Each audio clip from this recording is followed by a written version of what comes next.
好了吗？怎么刚才好像就那个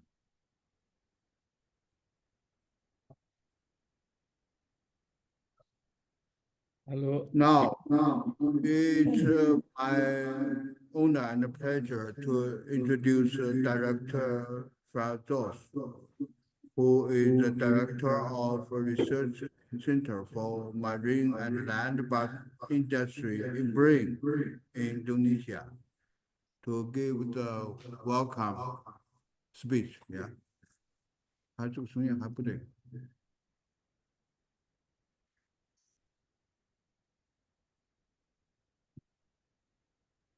Halo, Prof. Duan, ready?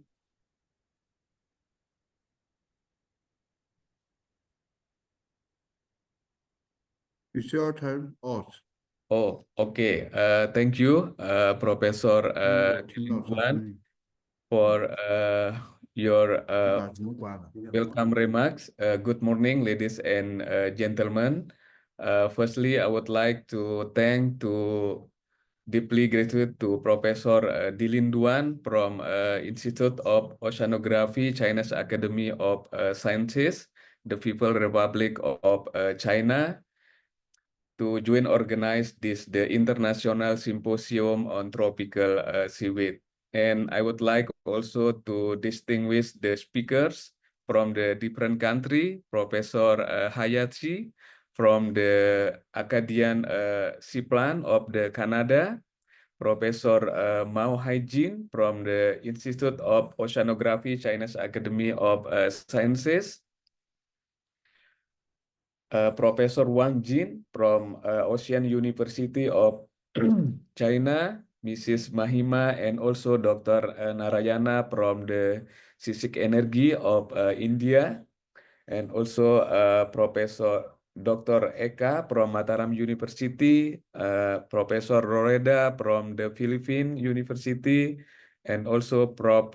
Alan Chrisley from Versusong Center for Sustainability in Energy and Environmental Canada.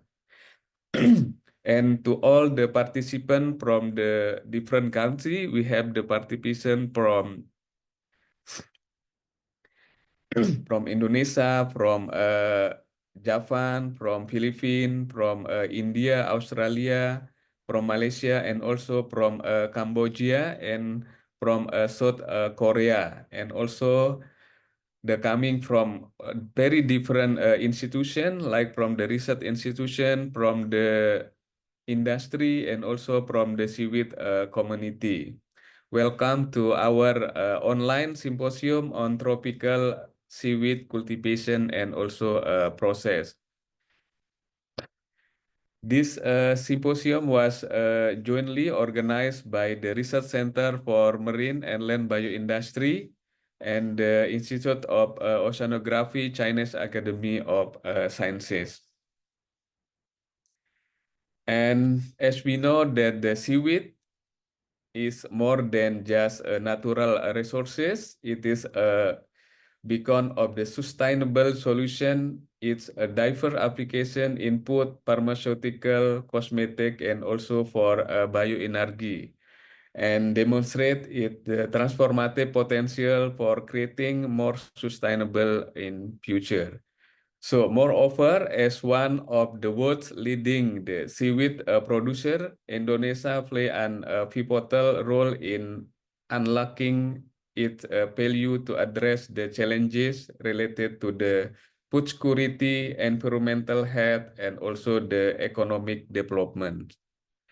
Because of this, our government already initiate the pilot project for large-scale seaweed cultivation in Ekas Bay in Lombok, about 100 hectare, and will be expanded to about 1,500 hectare.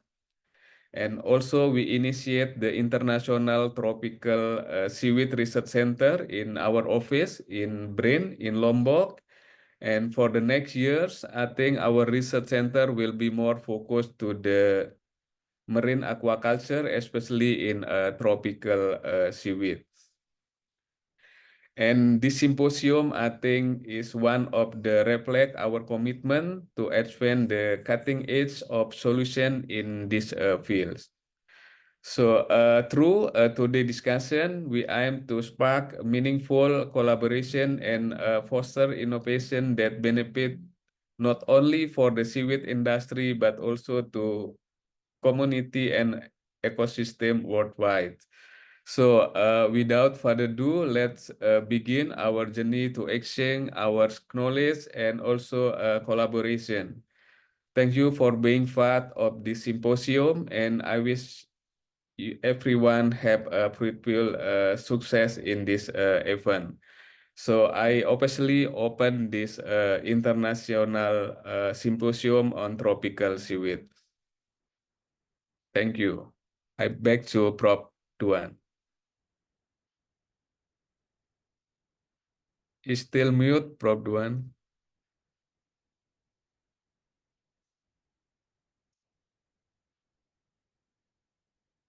Prof. Duan is mute. Okay. Can you hear me? Yes, yes. So now we should start our first speaker from Lila Hayashi, who was a research scientist at Cedia Sea Plant since 2022. Before that, he was active as associate professor at the agriculture department at the Federal University of Santa Catarina, Brazil, for about 12 years. Throughout her 25 years career as an expert at seaweed cultivation, she had worked with the production chain, the development of a new cultivation system, and the mechanization of marine farms, with many with the species of Carbophycus, and her research contribution to the establishment of the first seaweed commercial activity in Brazil. She has already published so far 44 papers and had 6 book chapters. And he was also a member of executive committee of International Society for Applied Pharmacology and as the vice president of International Seaweed Association. Today, her presentation should be the on sea covering the story of the establishment of seaweed farming in southern Brazil. Now, Hayashi, it's your turn. Thank you, Professor Duan. Thank you, Ozzy. Thank you, everybody, for the invitation. It's a pleasure to be here. I will share my screen, and I hope you can see it.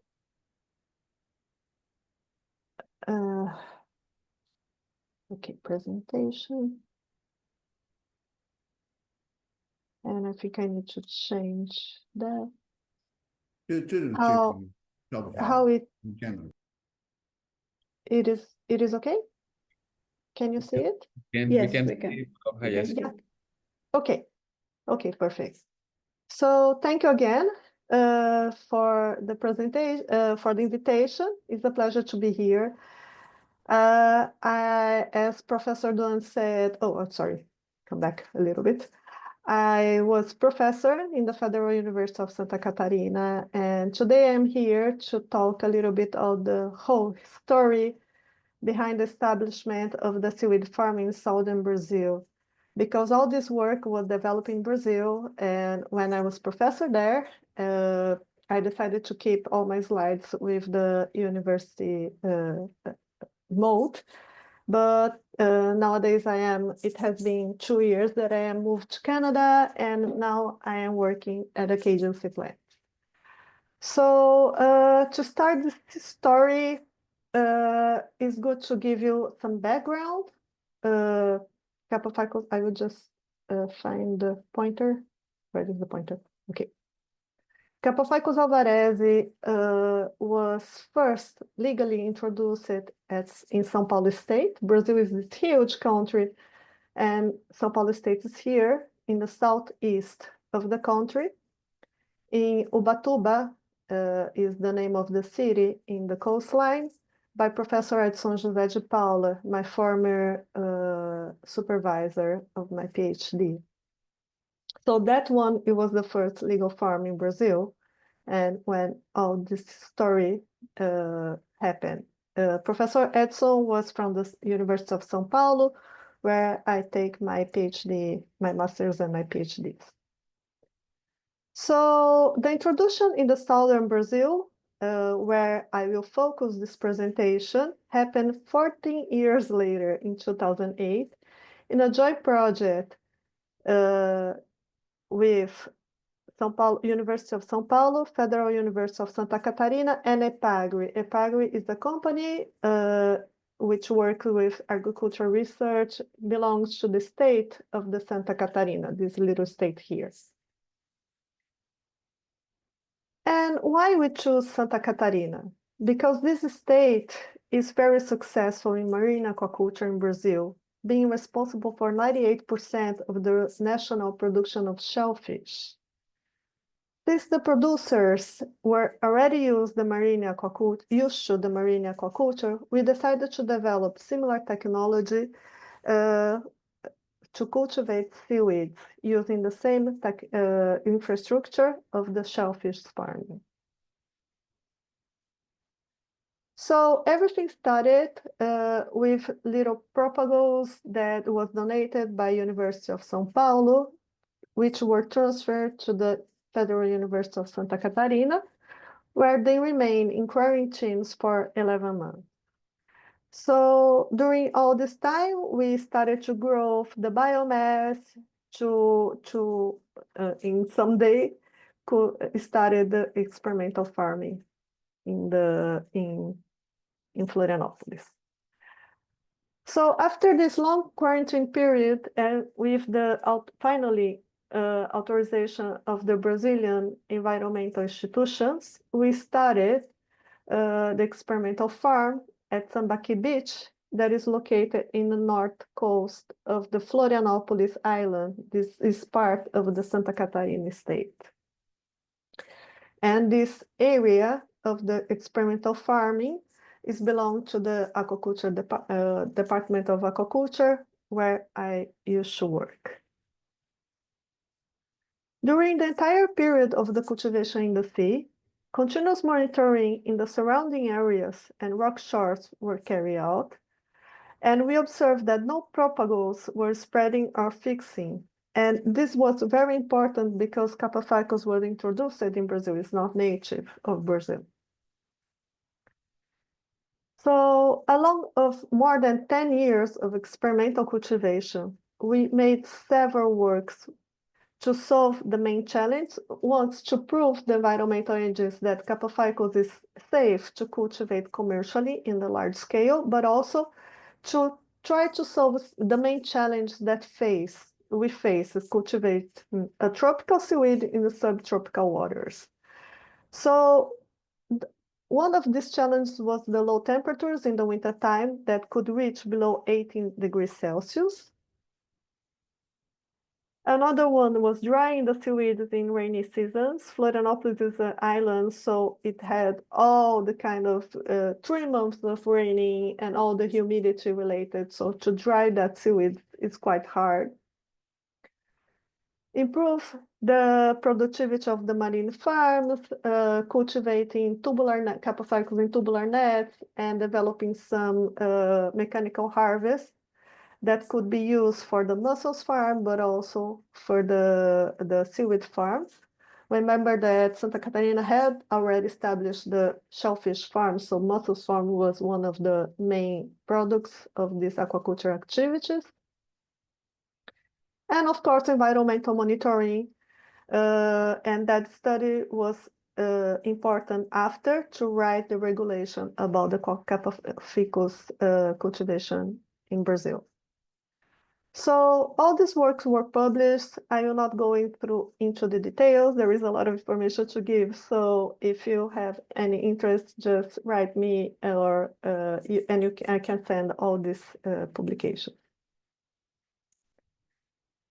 In 2017, so we started in 2008, and only in 2017, we have some response from the National Environmental Institution requesting to expand the marine farms in other 3 places along of the Santa Catarina coast.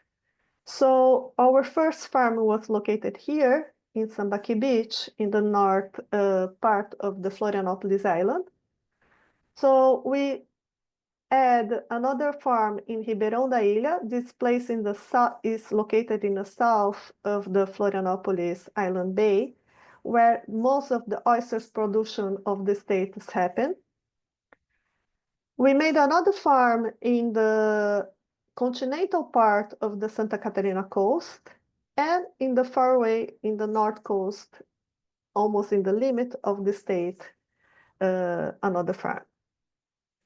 So we spent another 2 years establishing all these farms and studying each local.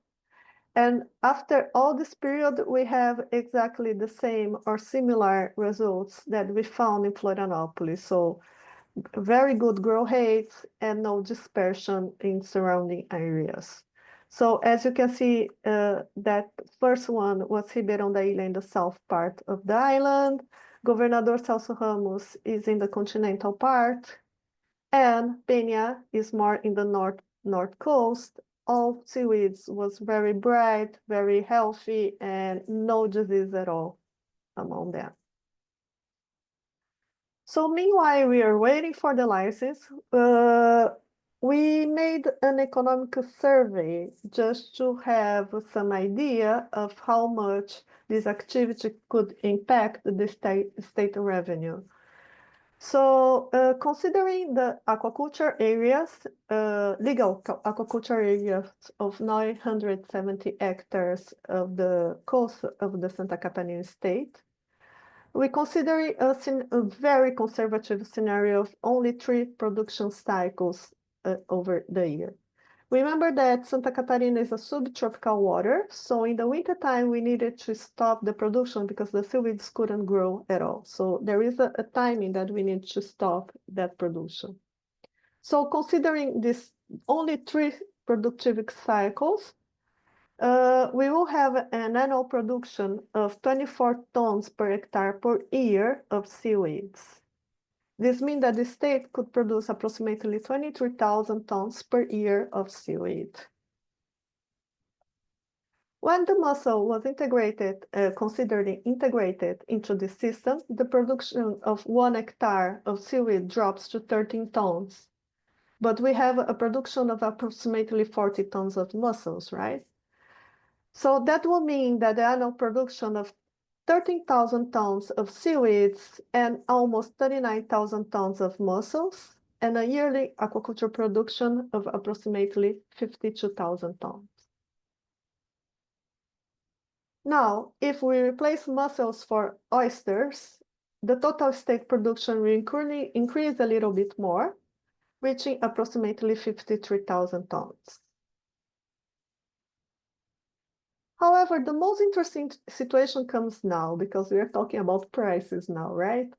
So considering an annual production of 23,000 tons per year of seaweeds in the state and the average international selling price of 1.5 at that time kilos of dry seaweeds for the Carragino market, the state's total revenue will be around 35 million American dollars.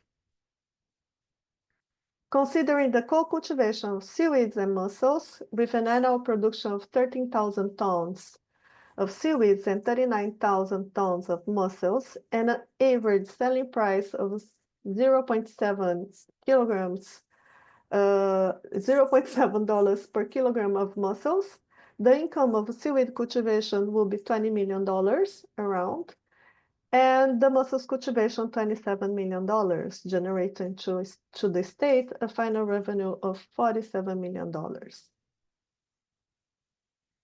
If the co-cultivation of seaweeds and oysters is considered, since oysters have a higher value, the final revenue to the state will be $108 million, $181 million. But I emphasize that this simulation was done in this very conservative scenario, considering just 3 production cycles. Now we know that we could achieve at least 5 productive cycles per year.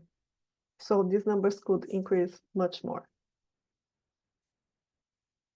So finally, after 12 years of negotiations, we finally got the approval of the cultivation of Capaficus in all coastline of Santa Catarina state in 2020.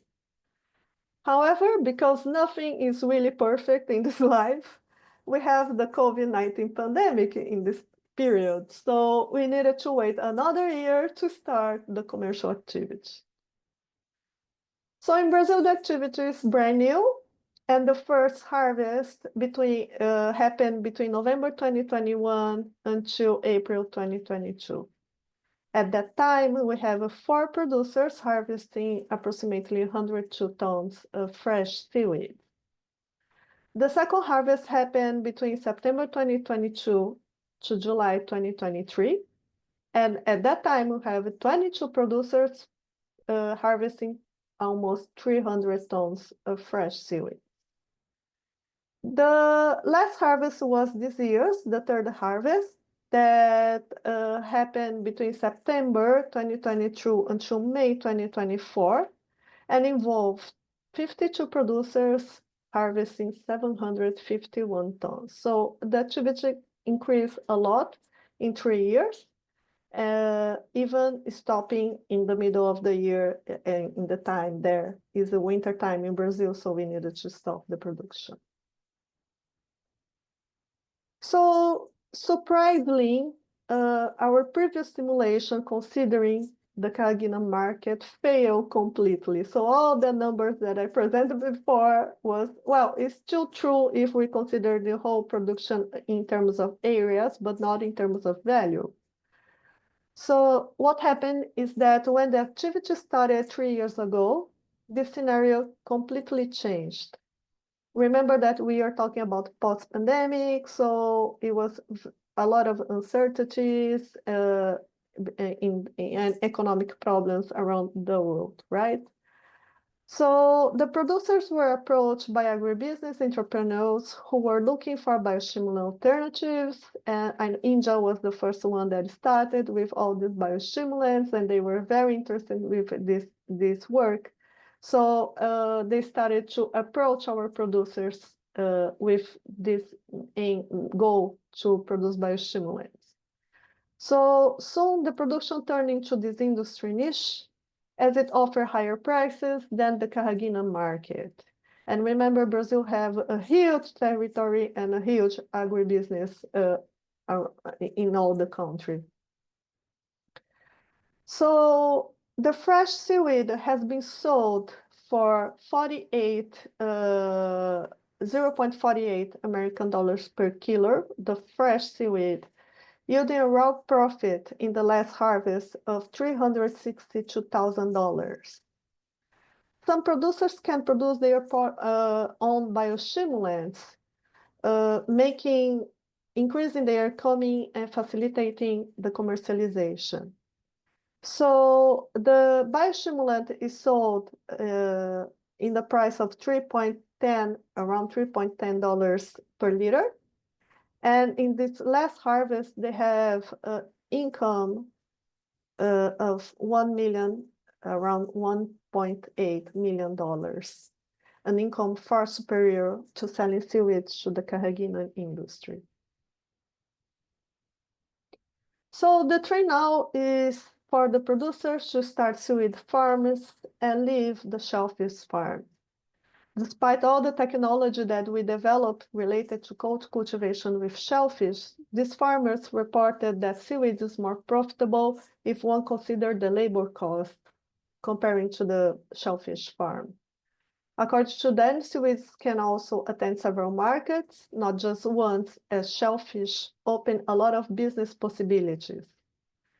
Shellfish are now suffering from climate change effects, and the water quality has worsened, increasing the requirements for commercialization, which means more investment and infrastructure. Seaweed cultivation is very simple and easy to learn, according to them, mainly for those with experience in the sea farming, so they decided to change their business. So for the next year, they're expecting at least 3 more companies that will produce their own biostimulant. I will finish my presentation by showing the first commercial farm in Brazil. This was filmed in the very beginning. You can see all the seaweed ropes close to the water surface, holding by buoys, and they use all this production to produce biostimulants. This farm used to be a shellfish farm, but now it's all a Capophycus farm. So thank you for your attention. It's just a brief history of what happened in Brazil. I will leave the contact of my partner there because I am not working anymore with Capophycus. So be free to email him when you need it. And if you have any question, I will be happy to answer. Thank you for your attention and have a good morning to you guys.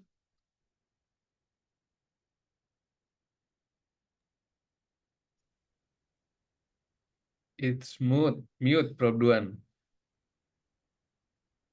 What? Any questions?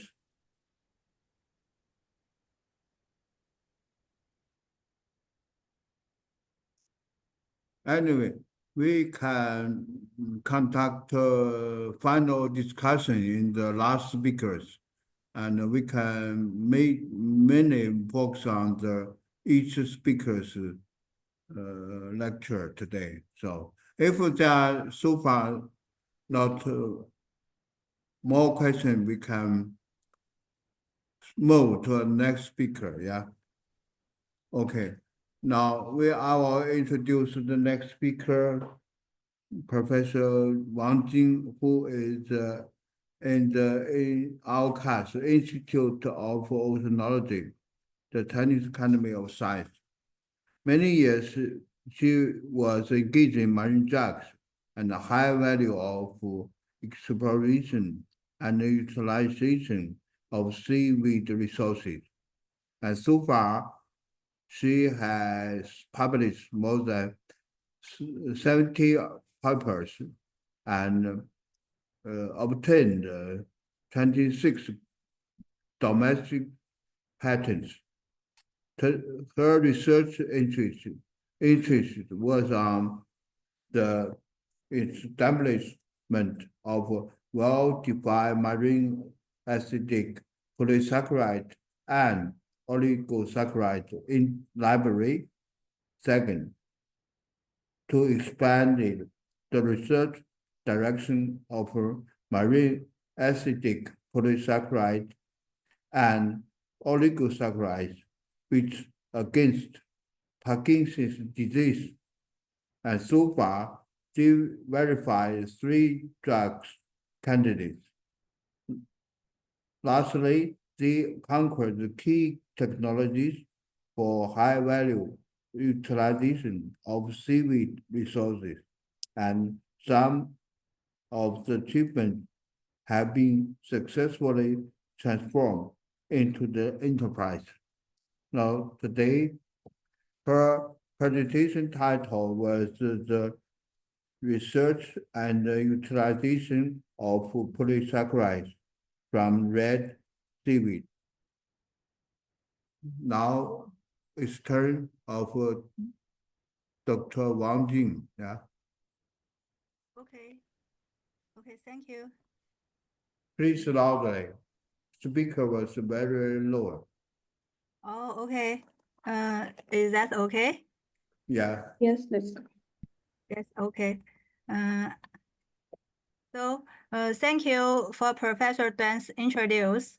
Thank you. Good morning, everyone.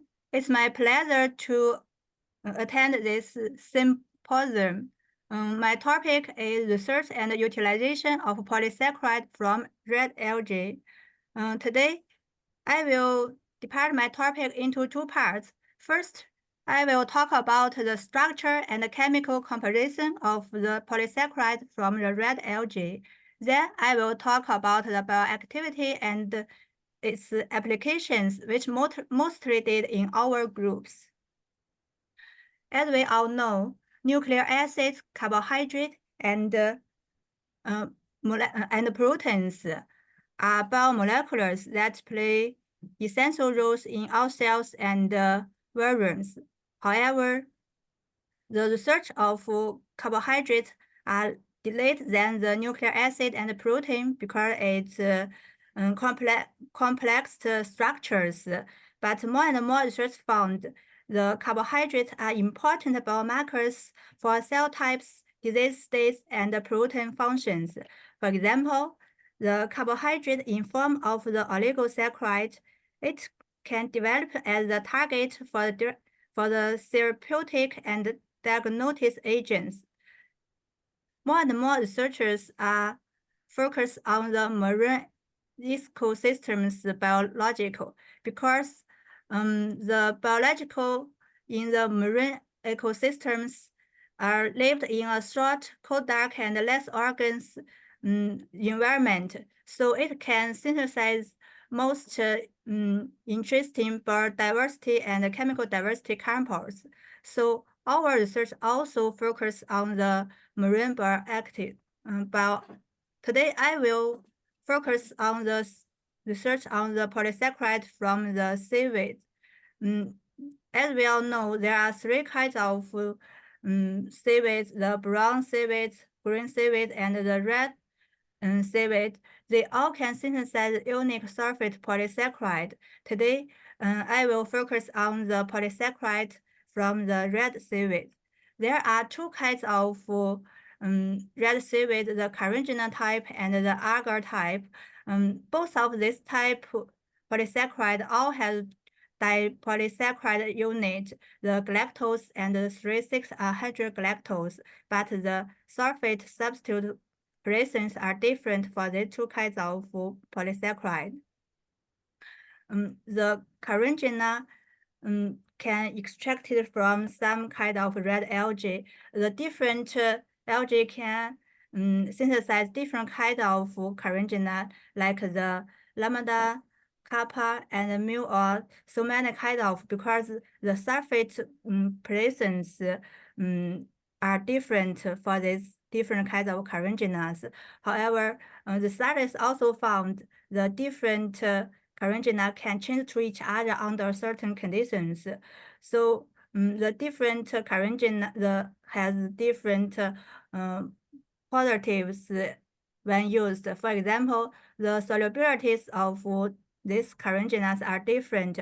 When these two kinds of ions were extant in the solutions, all kinds of carrageenan can soluble at temperature. However, when these three kinds of ions were existent, it can reduce the solubilities of kappa carrageenan. However, the alpha carrageenan has latest affected. It also can soluble in cold water. So when we use the carrageenan, we need to choose different iron to make this more soluble or not. The gelation ability is an important properties of the carrageenan. The different kind of carrageenan also has different gelation abilities.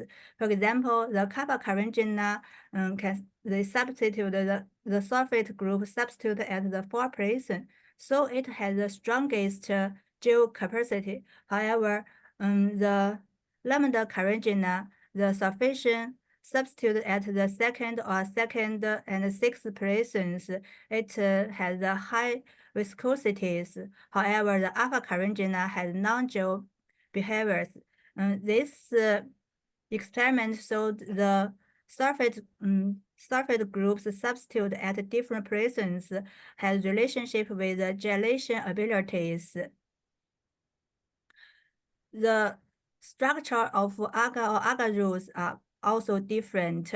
In fact, there are 4 main kind of agar or agarose type polysaccharide. For example, the galactose type with non-sulfate substitute, and the sulfate substitute at the second presence, 4 presence, or 6 presence, all can extracted from different kinds of red algae. The different algae also has the different melting and solidification temperatures. The research found the molecular weight methylation substitute also can affect these temperatures. For example, the higher molecular weight and the higher melting solidification. When it methylation at the 6th presence, it can enhance the temperature. However, when it substitute at the 2nd presence, it can decrease the temperature. But when double methylation, the temperature will higher. The strength of agar gels also influenced by many factors such as molecular weight, 3,6-hydrogalactose, methylation, sulfation, and branched chains. For example, when these 3,6-hydrogalactose are very necessary for the gel formation. When it substitute methylation at this presence, the gel can almost not effect. However, the sulfate at all these presence can weaken the strength of the gel. Another kind of polysaccharide from the red algae is porphyrin. It can extracted from the porphyrin, which is breeding in China and most Asian countries. The porphyrin is another kind, is similar kind as the agar type. The polysaccharide almost made of the galactose and 3,6-hydrogalactose, but it has more sulfate substitutions, and this kind of polysaccharide has more bioactivities. So most of our work will focus on this kind of polysaccharide. So the second part, I will talk about the bioactivity and applications of these different kinds of polysaccharide, which most did in our groups in recent years. The research found this polysaccharide has anti-tumor, anticoagulation, immune regulation, and activities. So there are 4 areas for our research. First, I will talk about the function, the polysaccharides used in the function food and medicines. For example, we found the alpha carrageenan from chondril with different molecular weight has anti-tumor activities. It can decrease the tumor weight, and when it used combined with a chemical drug 5-FU, it can improve the immune competencies. So this carbohydrate can use in the anti-tumor areas. We also found another kind of agropectin. It can purify from the agar. It has anticoagulate activities. From our experiment, we found the agropectin could restrict both extrinsic and intrinsic coagulating pathways. Most of our work will focus on the porphyrins, which extracted from the porphyra. First, we found the porphyrin has excellent antioxidant activities. So we want to know whether it has anti-aging activities. So we used different molecular weight porphyrins and tested it in the melanogaster models.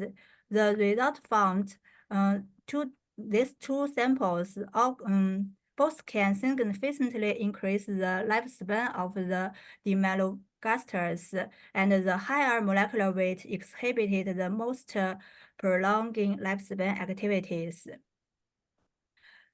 The anti-aging activities also related with the neuroprotective activities, and so we want to know whether it has neuroprotective activity. There are two main diseases: the Alzheimer's disease and the Parkinson's disease are both important, and this which occurs mostly in the elder people.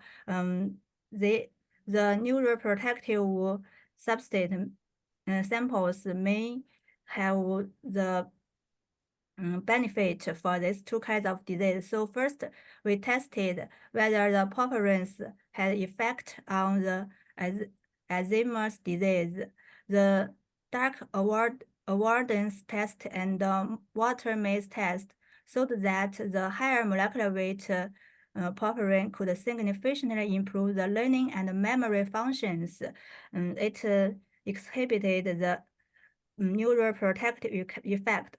Further, we want to know why these samples can improve the learn and memory abilities.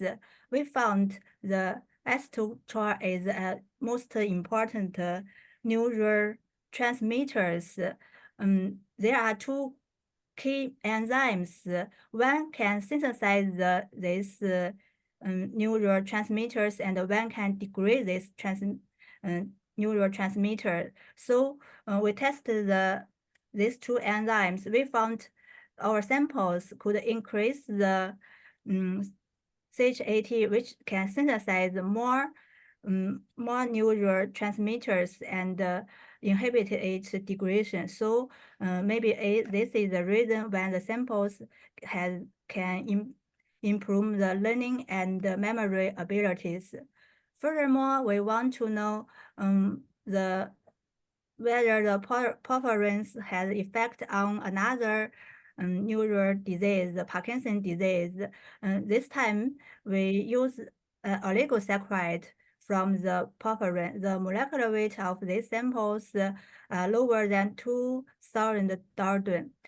We used the cell models and mouse models to did this experiment, but today I will just talk about the result of the mice models. From the neural behavior experiment, we found the oligosaccharide could ameliorate neural behavior deficient, and it also can increase the level of a very keen enzyme TH, which could synthesize more dopamine. These samples also can improve the recovery, the reduction of DAT. DAT is dopamine transport, which could increase the DAT, can increase the dopamine too. So when increase the dopamine, and it can benefit for the Parkinson's disease. Further, we studied the mechanism of the oligosaccharide in the PD mice. We found the OP-treated mice could increase some anti-apoptosis proteins expression and inhibit the apoptosis protein expressions, which means these samples could inhibit mitochondrial apoptosis, thereby preventing cell injury. So from the above results, we think the carrageenan or agripactin, or essentially the purpurins, can used in the medicinal or functional food in the future. Second, I will talk about this kind of polysaccharide used in arthritic, additive, or pet foods. We still use the oligosaccharide extracted from the purpurin. First, we use the cell models to test if it has the anti-inflammatory activities. The results that found the samples can decrease the nitric oxide productions and inhibit the inflammatory factors. So it has the anti-inflammatory activities, which means it has the immune regulation activities. Further, we use the zebrafish models to test if it dietary feed the oligosaccharide, it can have effect on the growth, digestive enzyme activities, and the body compositions. The result found the dietary OP could show the positive effect on intestinal digestive enzymes activities, especially proteasome and enzyme enzymes. So, which means it can change the body compositions of zebrafish. Furthermore, we studied.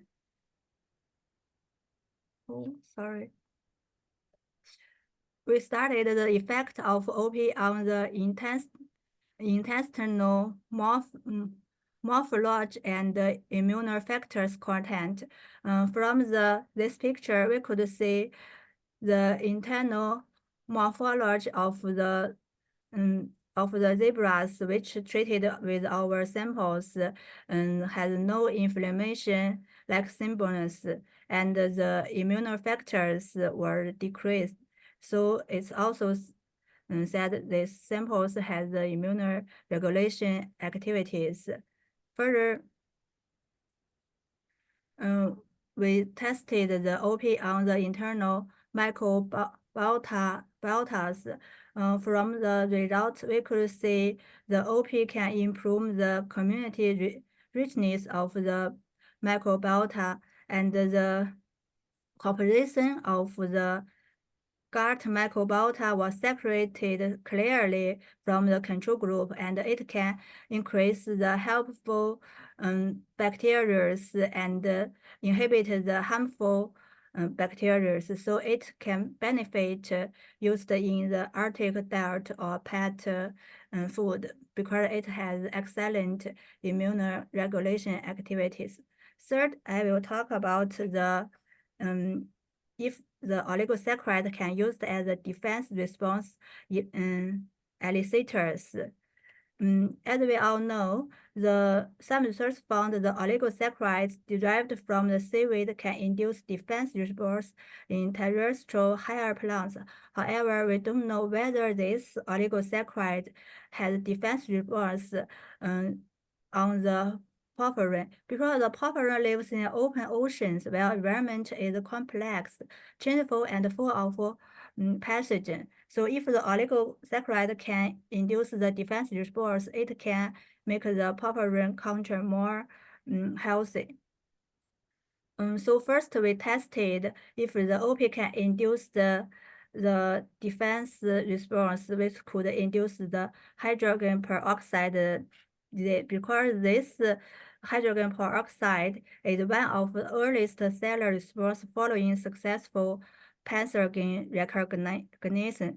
The result found after treating the oligosaccharide for 30 minutes, it can reduce highest hydrogen peroxide. So it means it can induce the defense response in the very quickly time.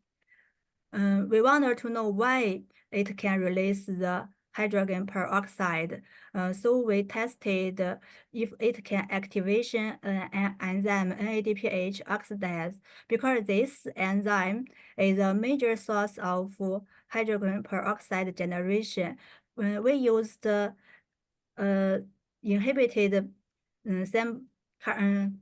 compound DPI to inhibit this NADPH enzyme, and then incorporated with our samples, we found they still can release the peroxide, hydrogen peroxide, which means our samples can activation the NADPH oxidase. To confirm this result, we also did another experiment.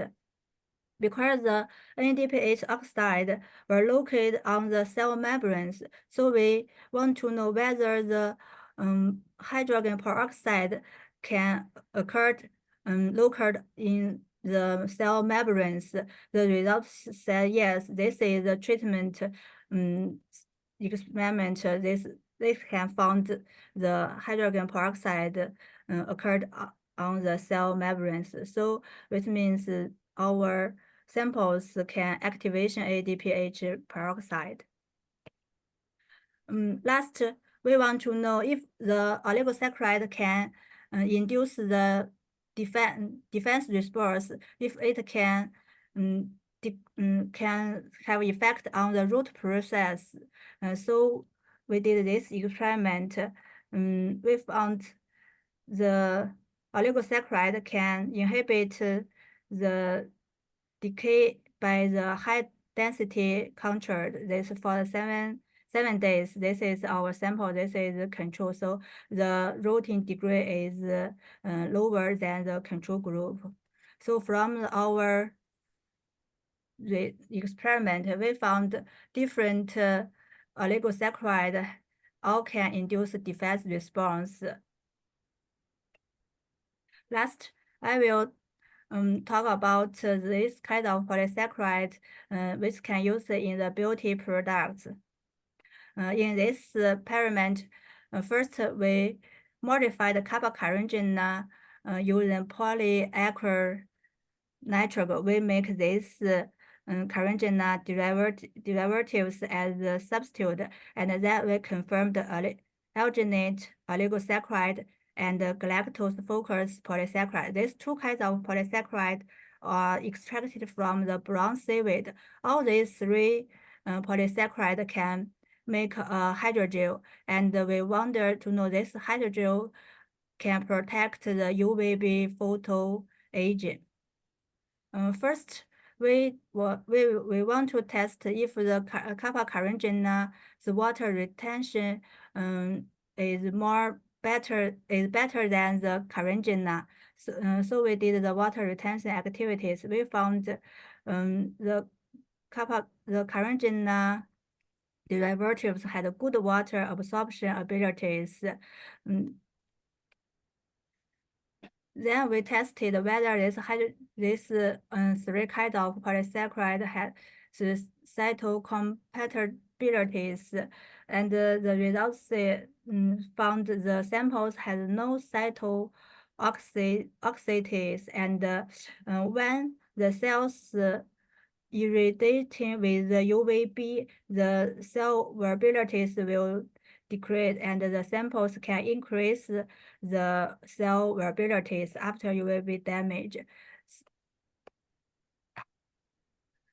When combined these three samples into the hydrogel, we named it as FACP5. This we tested the viscosities of this hydrogel. We found this hydrogel is a non-tone fluid, so it can easy to spread on the skin surface. It also has a good adhesions when used. We wanted to know the structure of this hydrogel. Through this result, we can see the surface of the hydrogel has a variety pore size, and there also has many pores inside of the hydrogel, which means this kind of hydrogel has better water retention abilities. Last, we use a mass model to evaluation whether the hydrogel has anti-photoagent activities. We use the UVB radiation, the mice skin. After the radiation, we put our samples and positive dressings on this skin. After 14 days, we collecting the skin. So from the result, we can see this is our samples added mice. It could effectively repair the skin and elevate the reduction of skin moisture after caused by the UVB radiations. As we know, the UVB radiation can make the skin thickness. So we tested the thickness of the skin. We found the samples could reduce the skin thickness both in the epidermal and dermal skin. It may recover the skin to the normal. The UVB radiation also causes the antioxidant enzyme and the inflammation effectors content is increased. So we tested the hydrogel treated can increase the antioxidant enzymes activities and reduce the inflammatory effectors. So it has the antioxidant and anti-inflammatory activities. Mostly important, it also can reduce the collagen degradation and which can recover the skin more smoothly as normal. So from this our experiment, we found this hydrogel may used in the beauty product, which has anti-photoaging activities. Last, we will thank you our group leader, Professor Quan Binzhang, and the student and other colleges which helped me to did all this experiment. And thank you for the fundings to support our experiment. And last, thank you for your attention. Thank you. Thank you. Now we should turn to the third invited speaker, Ms. Mihama Jani. There, Yes, but Mihama was, let me introduce you first. Sorry. She was now in the field Seaweed R&D group and at the PT6 Energy Indonesia. Their work is mainly focused on the improving the yield of large-scale seaweed farming and considering the sustainable and ecological safety and the skillful measures, they will adapt many of variety of cultivars and monitoring biological and ecological variations with preventing disease occurrence by cooling outbreaks and mitigating the impact forms. And during the cultivation, Mihema completed her bachelor in the Maine University in USA, and she was mainly focused on the annual recent American lobster post-larval settlement, which is related to the georeference time lag, monthly SST, and wind data. They established a measure to detect the surface on oceanographic features that may play a significant role in larva supply. After her graduation, she worked in U.S. on board the wooden tour as a marine social educator for college and high school program. And from 2012 to 2020, Mahima worked for Dark King Foundation, an Indian marine conservation NGO, which conducted research on a variety of topics which range from sustainable fishery to marine plant. During the lockdown, he wrote papers on topics and found the issues about the marine board. She was now joined C6 Energy in 2022, applying her maritime skill in the fields of fishery and invertebrate ecology for the problem which facing the seaweed industry. Today, The presentation title of Mihaima was Community Ecology of Large-Scale Tropical Seaweed Farming. It's your turn, Miss Mahima. Yes. Thank you, Professor Ron, and thank you, Paurozi, for setting this seminar up and for inviting me as a speaker. So today I'd like to share our experiences here in Indonesia in regards to the kind of other organisms we see on our farms and what it feels. So my title is Community Ecology of Large-Scale Seaweed Farming. And it's based on the lessons we're learning here in Lombok, Indonesia. So here we are setting up a 1 square kilometer sea farm. It's the largest of its kind in the world for tropical seaweeds. And this map shows where we're located. We're on the southwest end of the island in this bay called Awang Bay. And within that, we have sea lease for a 1 square kilometer farm. So as you can see from this image, it's in the deeper parts of the bay. There are also shallower grounds where there's farming happening by local farmers. Our farms are primarily in this deeper area, so averaging depths around 20 meters, 20 to 25 meters. So this is the farm. The setup is such that within the 1 square kilometer, we have individual farm units, and each farm unit is a 100 by 100 meter square farm. And we're cultivating both Eucuma denticulatum here, as well as Capophycus. So my talk today will focus on the other things we see on the farm. So mainly we have a lot of sessile communities and mobile communities that associate with the farm. So sessile meaning nothing that moves once it's settled onto the farm. It is present there, like its adult growth form is sessile in nature, versus mobile communities. So we have like a fish, invertebrates, things that move around on the farm.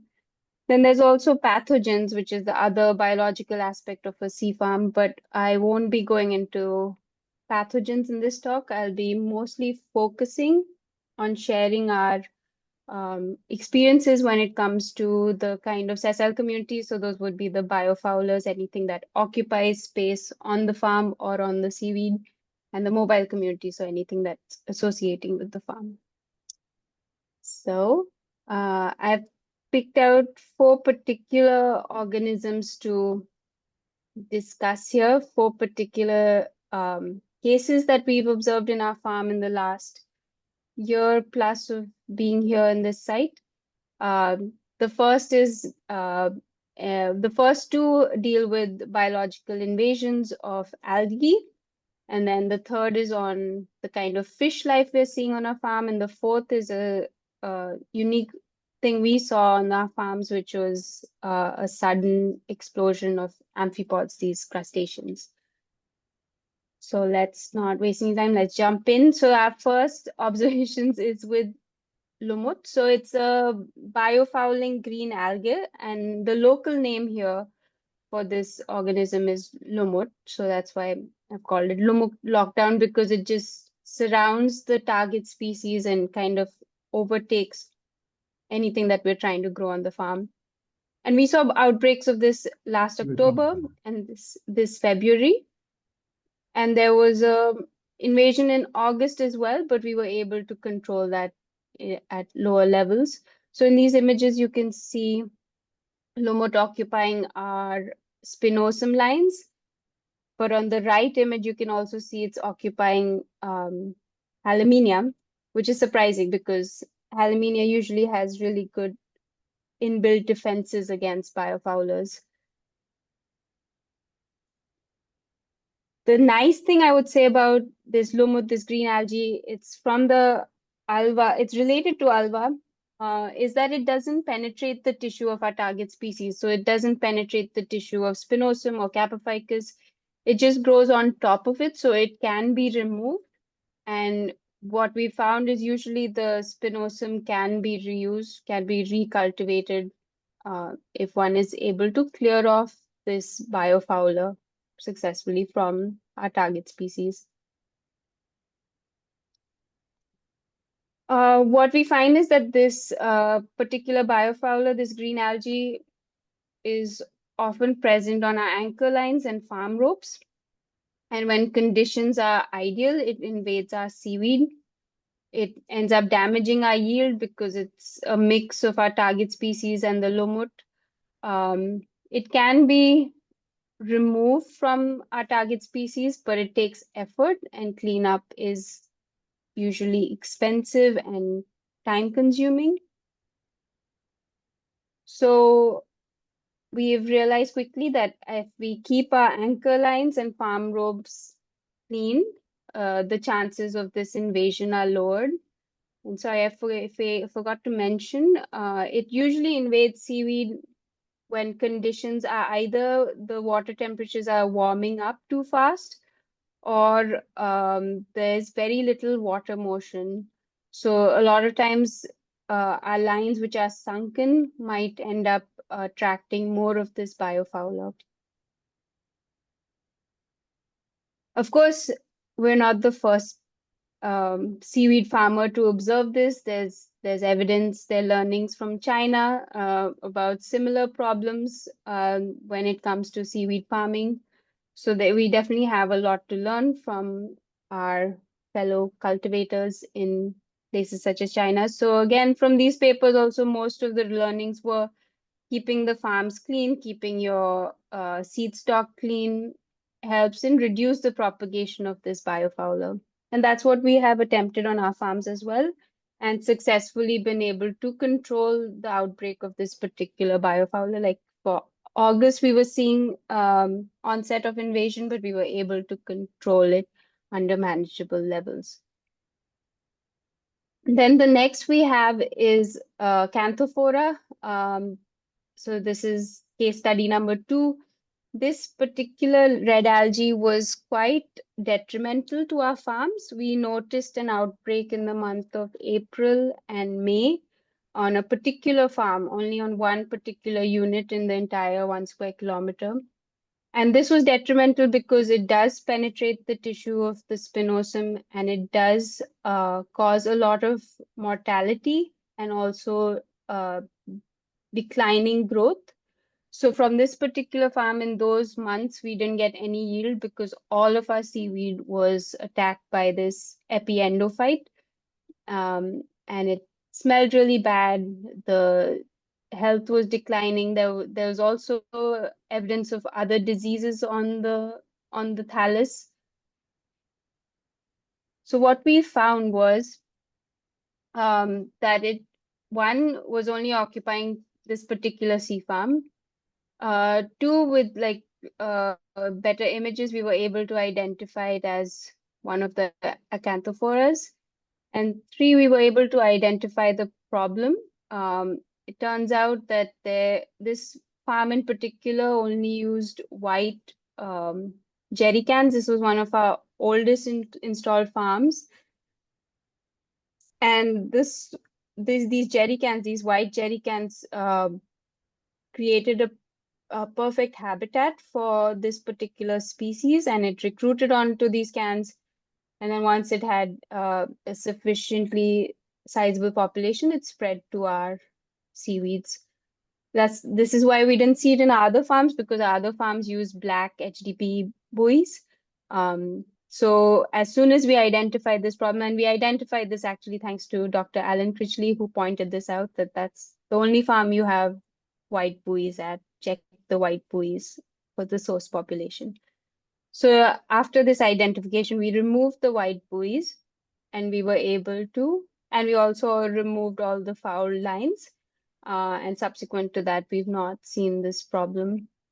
And from Dr. Eka, we heard that this is a similar problem faced by another set of farmers in another bay within this island.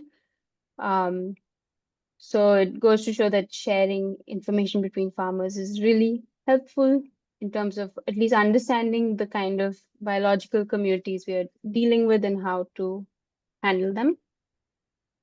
So that's it on the red algae biofouler. The next I wanted to share is some of our observation with regards to fish. Now we're setting up a pretty large scale farm.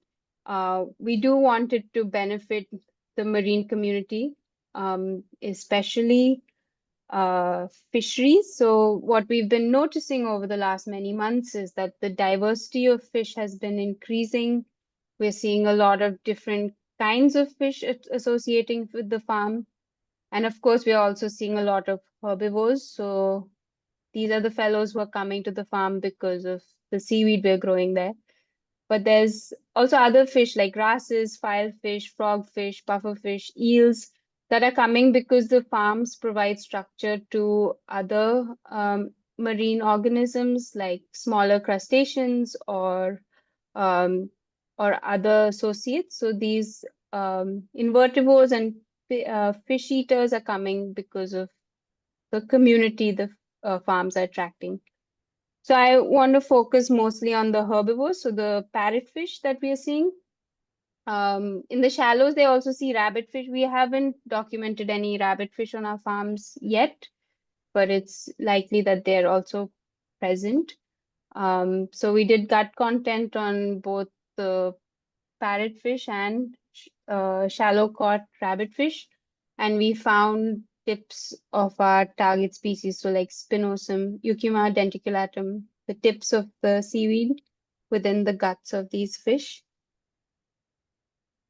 What we're also seeing in our farms is there's an increase in fishing activity. Local boats are often seen tied to our farms, fishing underneath our farms. So the structure that didn't exist before, like this 1 square kilometer is providing a lot of structure in an otherwise featureless part of the bay. So it's definitely attracting a lot of fish life, and it can be shown by just seeing the kind of boats that are coming to the farms every day during day and at night to fish at our farms. And this has been documented through analysis of global data on the relationship between fishing and seaweed farming.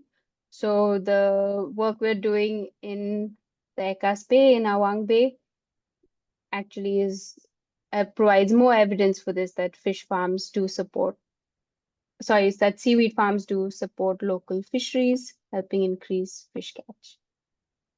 So that's it on case number 3. I want to move on to the next one, which is case number 4, where we had a sudden and huge spike in amphipod abundance on our seaweeds. And this happened we first noticed it in June. It peaked in July, and then August onwards, again, it started to decline. So we found amphipods were attached to our seaweed at time of harvest, and they could easily be shaken off if one required. So we quantified it. We found it on Kappa ficus as well, and we quantified it because we wanted to see how many grams of amphipods are we seeing per unit of seaweed. And what we found was pretty surprising. In July, we found over 10 grams per 100 grams. So our average was around 13 grams of amphipods per 100 grams of seaweed, which is pretty high. In August, we did more of a spatial comparison where we saw within our square kilometer, there were differences between farms. And we don't know why this might be, but when we did this quantification in August, the overall densities of amphipods were already on the decline. The thing to note here is that we also looked for amphipods in farmer farms in shallow parts of the bay. The shallow parts didn't have these abundances. They actually had little to no amphipods. So we were curious as to why this was happening, and I will share later on some of the links, and we found links with more oceanographic processes, so bottom-up processes There's also more chlorophyll present in the water during these months. So we feel the amphipods were booming because of the increase in plankton, in phytoplankton supply. And our farms provided that structure just where they were aggregating. So we were also curious if this had any impact on the growth of our seaweeds. While we couldn't quantify this in field, we did it in lab where we had beakers set up with Capophycus striatus, and we used the control beakers without any amphipods and treatment beakers with amphipods. And what we found that over the course of a 3-week growth cycle, the beakers with amphipods grew better. The striatus, the Capophycus striatus, grew better in those beakers, almost 1.5 times better than the control. What we also noticed was because in the beakers there's no other food source for these organisms, the amphipods tended to graze on the epiendophytes that were present on the striatus, grazing it down, keeping it clean. And maybe that helped with the higher growth, but there could also be other secondary metabolites that the amphipods are producing that's aiding their growth. So that's it on amphipods. So I just wanted to share some data on both temperature. So temperatures on the y-axis on the left and chlorophylls on the y-axis on the right. So when we had increasing temperatures, so where time periods where temperature rapidly increased, for example, in the month of October, and when we had high temperatures in the month of Feb is when we saw our green algae outbreaks. There was another occurrence of green algae in the month of August, September, but it was control levels because by then we had realized how to handle this biofouler mainly by keeping our lines and farms clean. We were able to avoid outbreaks. So that's the green low moth. Then we had the black low moth, which we call the acanthophora, which took off in the month of April and May. But this was, like I shared earlier, this was associated with the white buoys. So we don't think it's a temperature chlorophyll relation. It's more an opportunistic one. But this needs a little bit more tracking in the future. Then we had high fish catch during the months of May, June. And we had amphipods present. So if you see the amphipod occurrence, which we noted, high abundances in July came in right after the peak in chlorophyll numbers, which chlorophyll this year was much higher than last year. So we suspect that this increase in amphipods in our farms was driven by bottom-up processes. It didn't seem to have an effect on our seaweeds. And currently there are no amphipods present in our farms.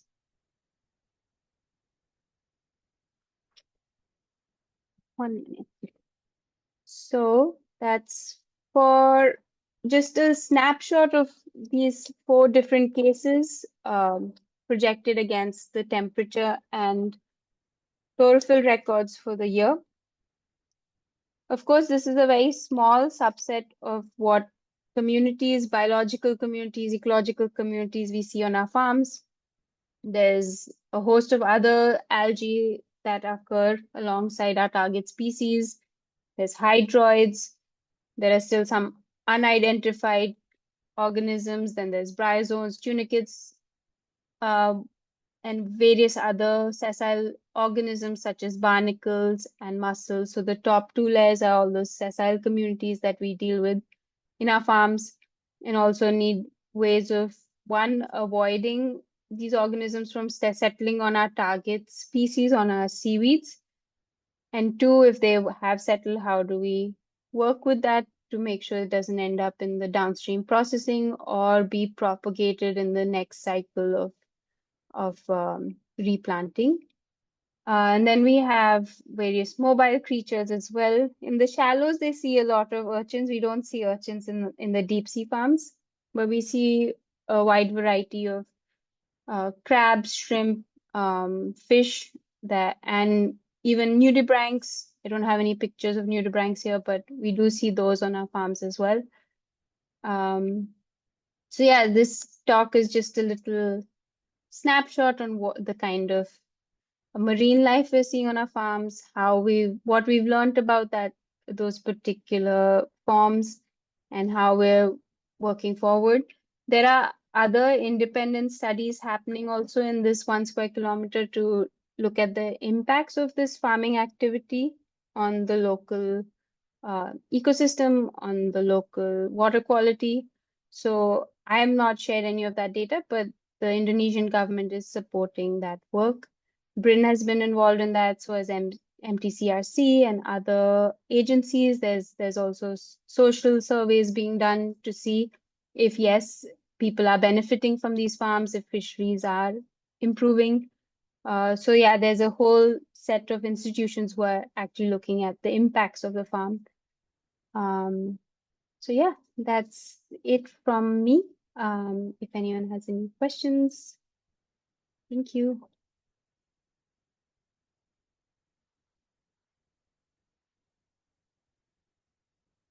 Professor Duan, you're on mute still.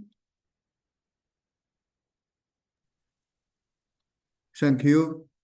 And if any of you want to question, please type it in the question and answer corner of this webinar, and we will not directly conduct this question and answer time because we have a limited of time for this meeting.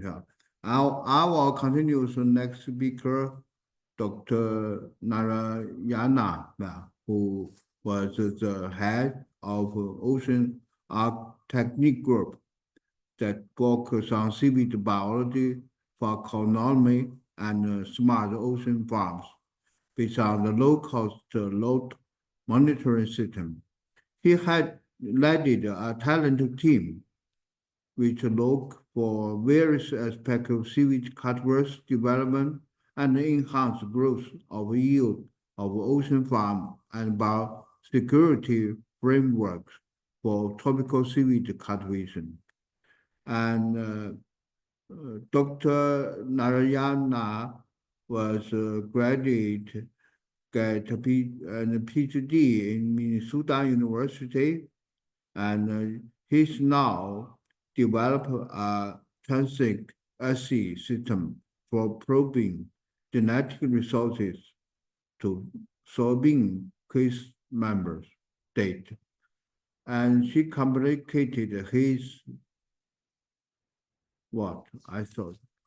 his PhD in chemical engineering in Minnesota University, while he works on the transcriptional analysis of cultural primary organics under drug treatment. Simultaneously, he was a member of a team which involved in thinking about artificial liver devices to phase one with human clinic trials. After his communications of PhD, he led the advocacy group foray into a high throughput taxonomy of screening system. He then joined in customized technologies companies in Bangalore as a director and in charge of software development and products for life cycle management for the products and assistant in taking the vision measuring system. And today is our pleasure to invite Dr. Narayana to report his work. Professor, can you please play the video that I've shared with you? I play now. Yeah. 那个是 Thank you. wait a moment, please. I'll transfer it. 那个你帮我一下，怎么共享那个？你先把那个空气打开。稍等会儿。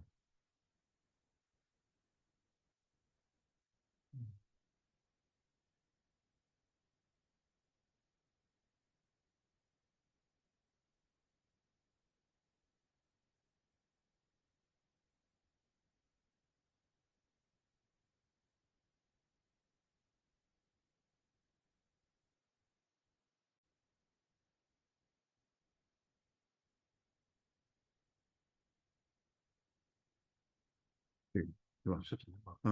您先打开。是打开。对，可以。Everybody, and thank you for joining the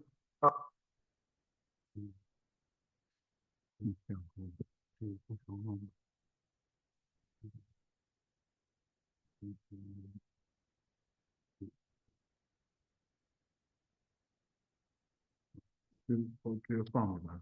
对，OK。conference. Now, My name is Dr. R.A. Narayanan. I head the Ocean Active Group at C6 Energy. And I will be talking to you today about prospects and challenges in large-scale tropical seaweed farming. The first question that comes up in our minds is, why should we do large-scale seaweed farming? One of the biggest problems that we all face today is climate change caused by anthropogenic carbon dioxide release into the atmosphere.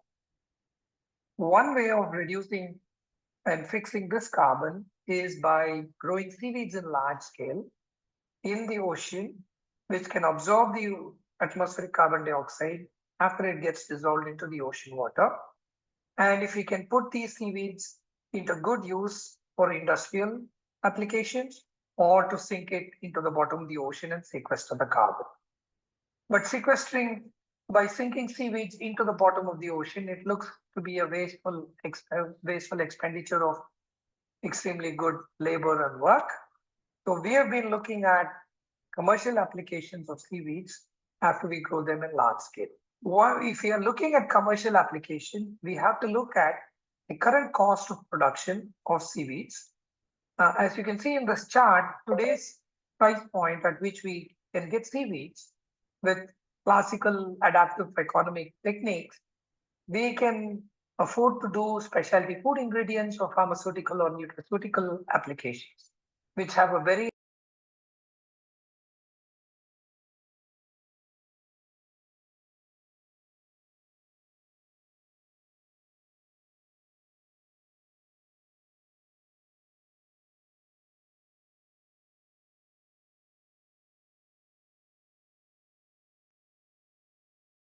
Rob Duan, can you click play again?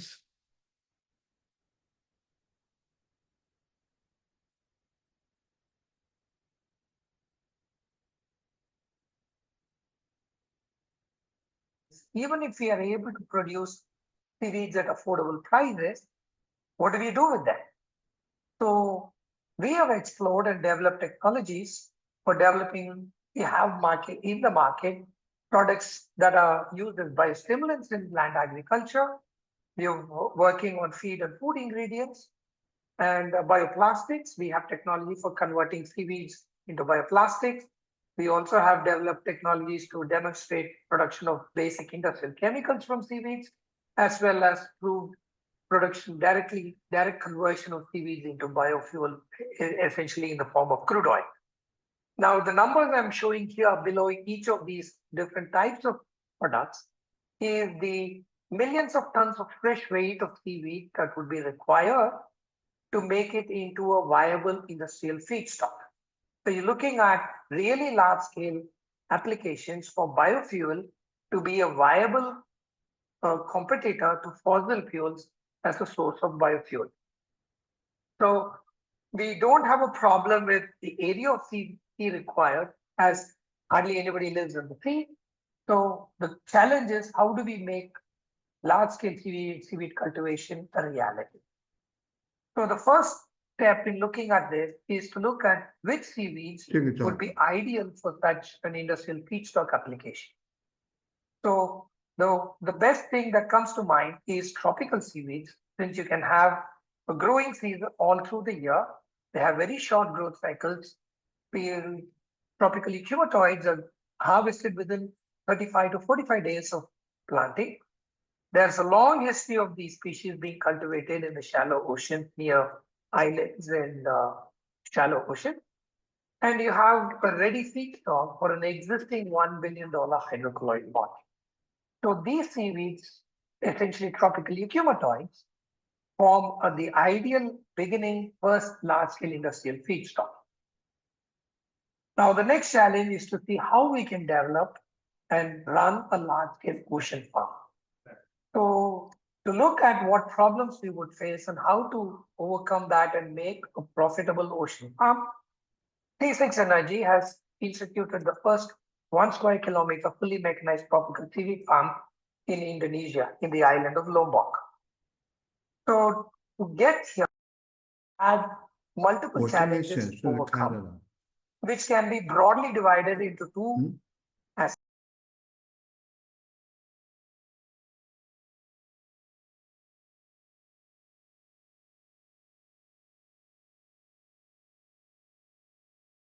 And controlling the ocean farms as the seaweeds are growing in the ocean.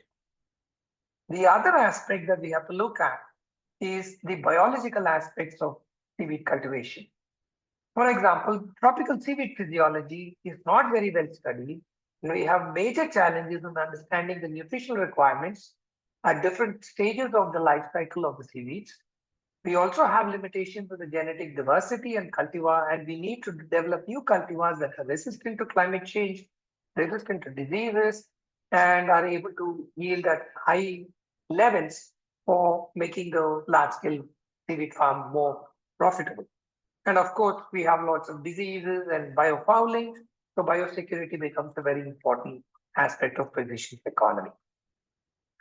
So let me first talk a little bit about the mechanization innovations and tasks that we have achieved at C6 in the last few years.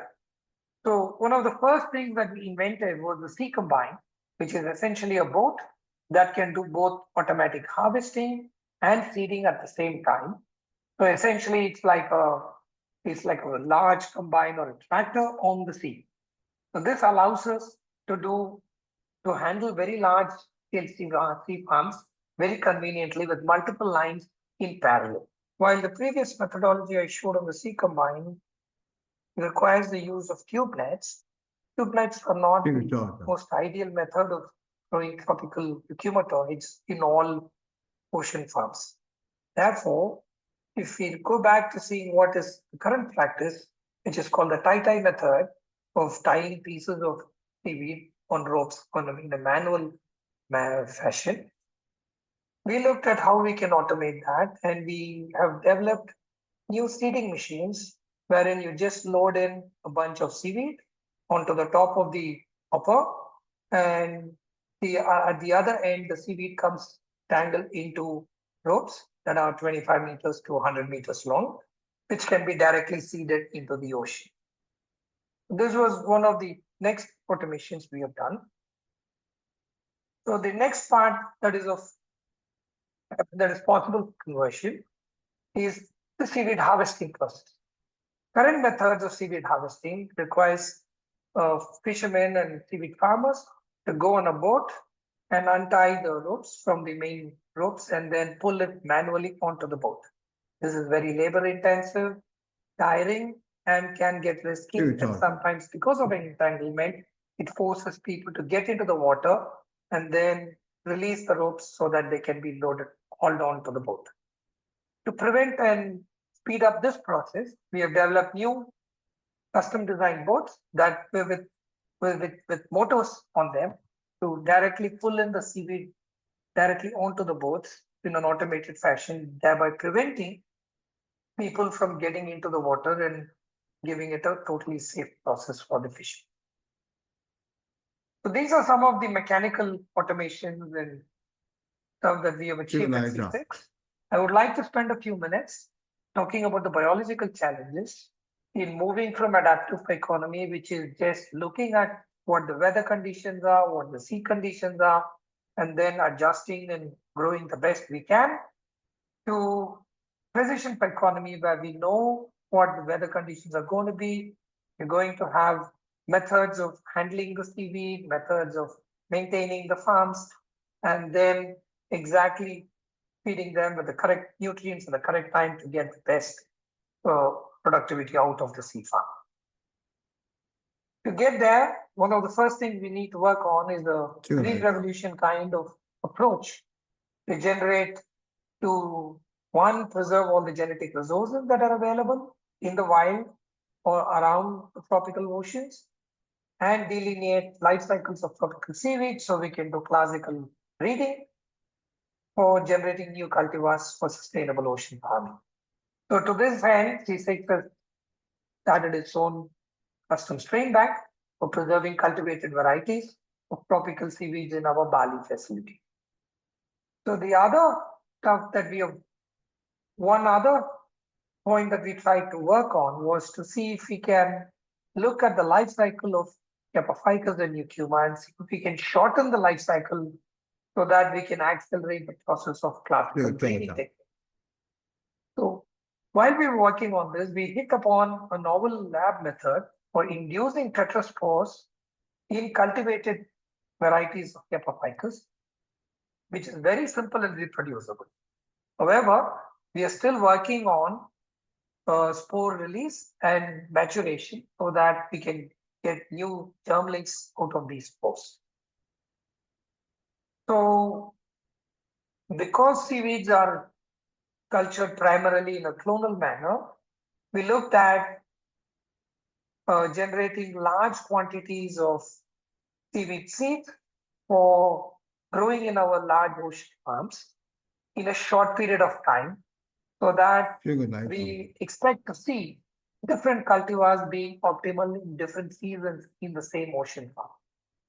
So to do that, we started with 1 centimeter pieces of Capophycus, put them in natural seawater under certain controlled conditions, and we have achieved 100% survival rates in vitro and excellent growth when transplanted into the ocean.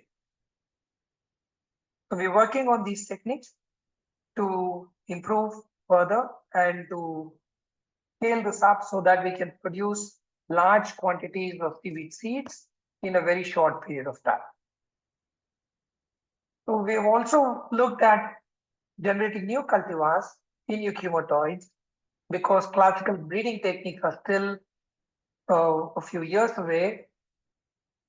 So one of the things that people do with euchymatoids is tissue culture to get clonally uniform thala. So what we tried to do was to see if we can shorten that time period and go quickly to get some new cultivars available.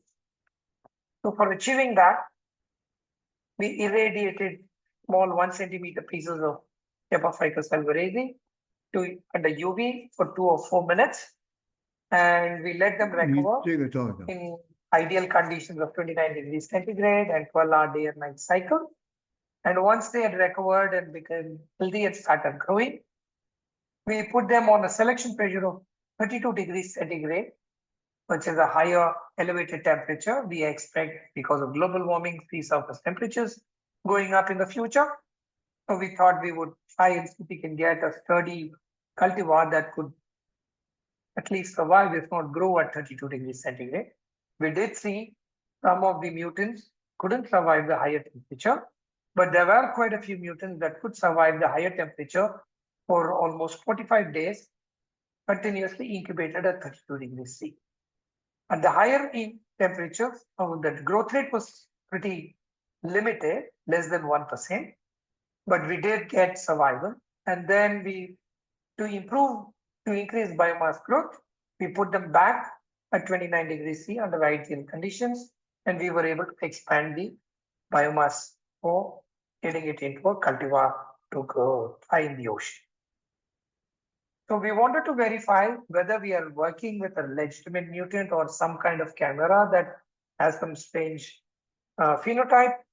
So we did ISSR PCR, and we could distinctly see distinct bands that were uniquely available seen in the mutant, but not in the wild type.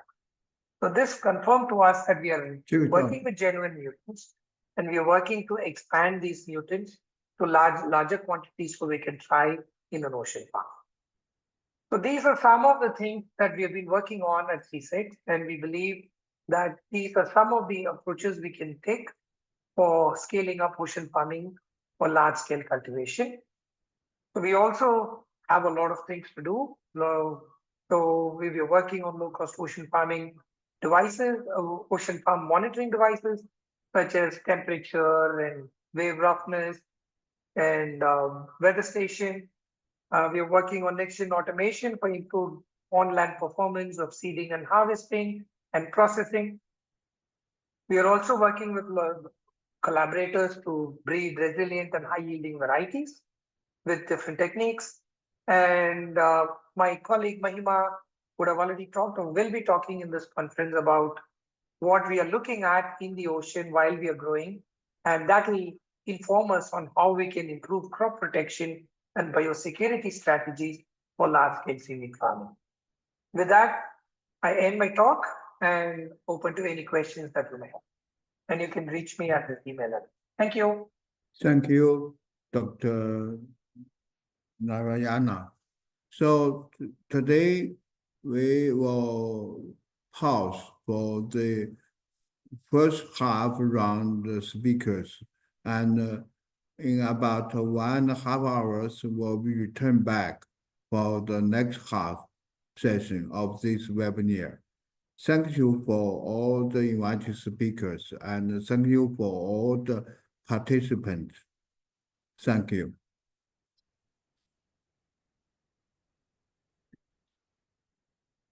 我把这个。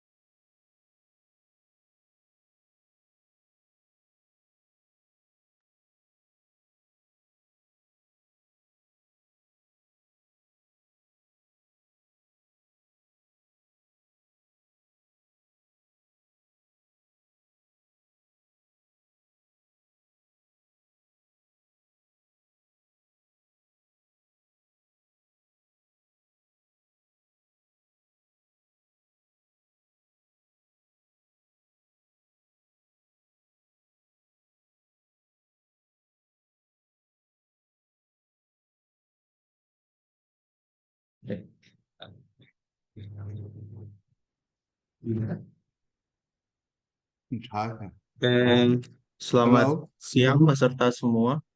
Yeah. Sorry. Prof. Duan, so we will have 30 minutes break time. 1 hour and 30 minutes rest. Oke, thank you. Buat partisipan semua, mohon maaf atas terima kasih atas kehadirannya pada webinar ini. Kita akan memiliki sekitar 30 menit waktu istirahat sebelum melanjutkan ke sesi yang berikutnya. Jadi kami harap peserta nanti bisa kembali atau tetap di link ini. Kita akan lanjut lagi sekitar 30 menit dari sekarang. Terima kasih. Dear all participants, we will continue our webinar in 30 minutes. So we will have a shortly break time for 30 minutes. So we will continue after that. See you later. You can stay in the Zoom. Thank you.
Yeah. He was now waiting in the Zoom meeting for uploading his prepared file for video system, but he cannot upload it file in the Zoom. Siapa Please namanya? give him some offering. I do not know how to operate it. I'm sorry, Prof. Tuan. Maybe he Yeah. need to join our Zoom first, and then we Yeah. can put him as the panelist here. Yeah. But we cannot find his name in the attendees or in the MOU. Iya, nggak ada. You find it? No, no. not I think he's not in our Zoom right No. now. No, I'll call him again, whether or not. Thank you.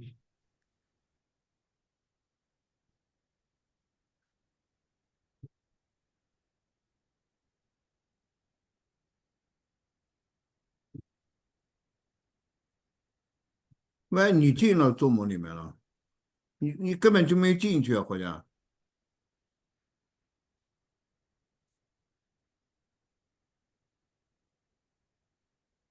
你怎么能听见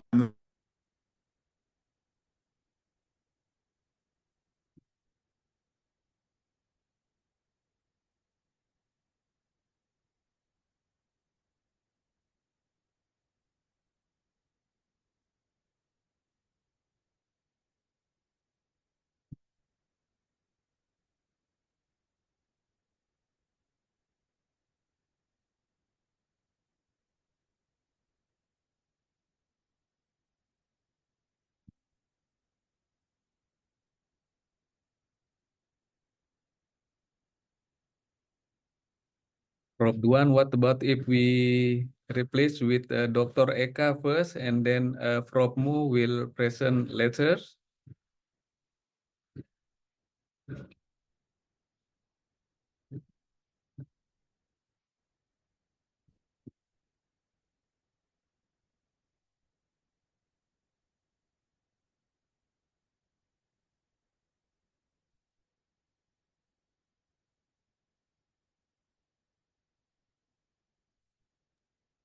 Okay, dear participant, we will not wait anymore due to some trouble problem for Professor Mu, who from the Ocean University of China.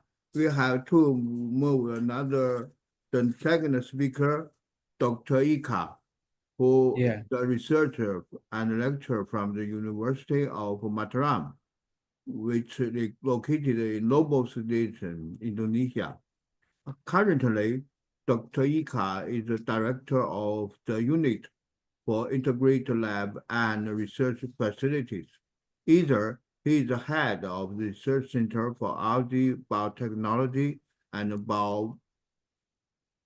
Bioprospecting, the University of Mataram. Dr. Ika insists in sustainable utilization for microalgae and seaweed with biotechnology, genetic, and biomedical approaches. Now, today it's our honor to invite Dr. Ika to give a speech. Ika?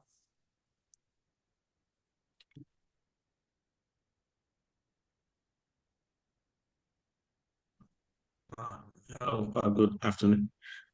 Yeah. Sorry, I just know that I replace Professor Mo. So, Yeah.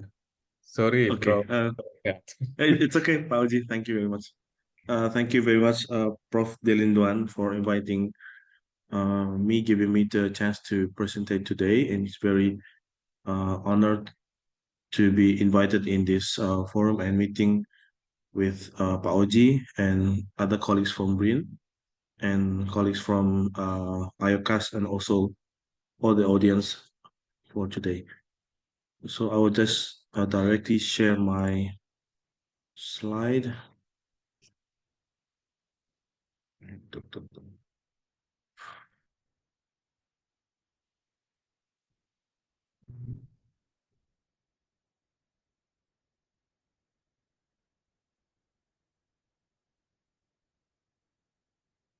Can I share my slide, Pauji? Not yet, Pak Eka. Yeah. Okay, okay. Hmm.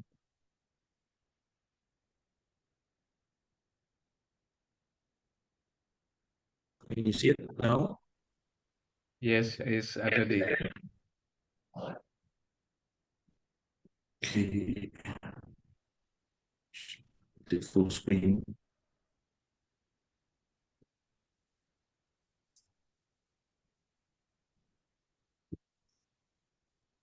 Okay. So thank you very much. Today I would like to talk about all the importance of exploring wild, or how you say, the natural populations of eucalyptoids for as a solution to sustain the future of the seaweed industry, particularly the tropical seaweed industry. Just a brief introduction on eucalyptoids. So eucalyptoids is a terminology used to describe the carrageenan, the carrageenan producing red macroalgae. Usually they comprises of the genus Capophycus and Euchema. Okay, so why they are so valuable? Because of this hydrocolloid compound, the carrageenan. It has chemical properties. It can use it as a thickening agent and gelling agent. And there are certain types of carrageenan, but these are the three most common types of carrageenan which the industry looks for, and they differ in their sulfated group. So kappa carrageenan has one sulfated group, iota has two, and lambda carrageenan has three. And these differences in sulfated groups affects the gel strength and also the texture of, of the gel produced. So these are common types of Capophycus. So this probably everyone here knows this is Capophycus alvarezi, and this is striatus or Capophycus striatus, or usually known as a sacco. And this is not Capophycus, this is Euchema penticulatum, or usually known as SP. So the carrageenan global market is actually a very important revenue source of income, especially for Southeast Asian countries, not only Indonesia, but I think also for China, as they are own most of the processing companies of carrageenan and globally. And actually, carrageenan is mostly used for the food and dairy industry, but nowadays most of the applications are also shifting towards cosmeceutical and pharmaceutical uses and industry. However, I think there is still an argument whether the carrageenan is actually safe to use as a clinical health and clinical medical applications. To my understanding, up to now, there is still different opinions on whether it could be used in clinical trials. Nevertheless, it still holds a very big revenue in the global market, especially for Indonesia itself. Why the carrageenan industry is very important? Because, well, the main seaweed cultivated everywhere, if we go in various parts of Indonesia, mostly they are the raw materials for this industry. And this supports a very large population of our nation, mostly up to, this is just a predicted number, 65%. And this is most of the population in the coastal community rely also on seaweed as their source of income, besides capturing fish and other shellfish such as lobsters and other crustaceans. But mostly the seaweed is a very steady income for most of our coastal community. So what is the problem facing for this industry right now? Well, first of all, if you can see, we are we are now the number one producer of e-commerce seaweeds, of the tropical seaweeds.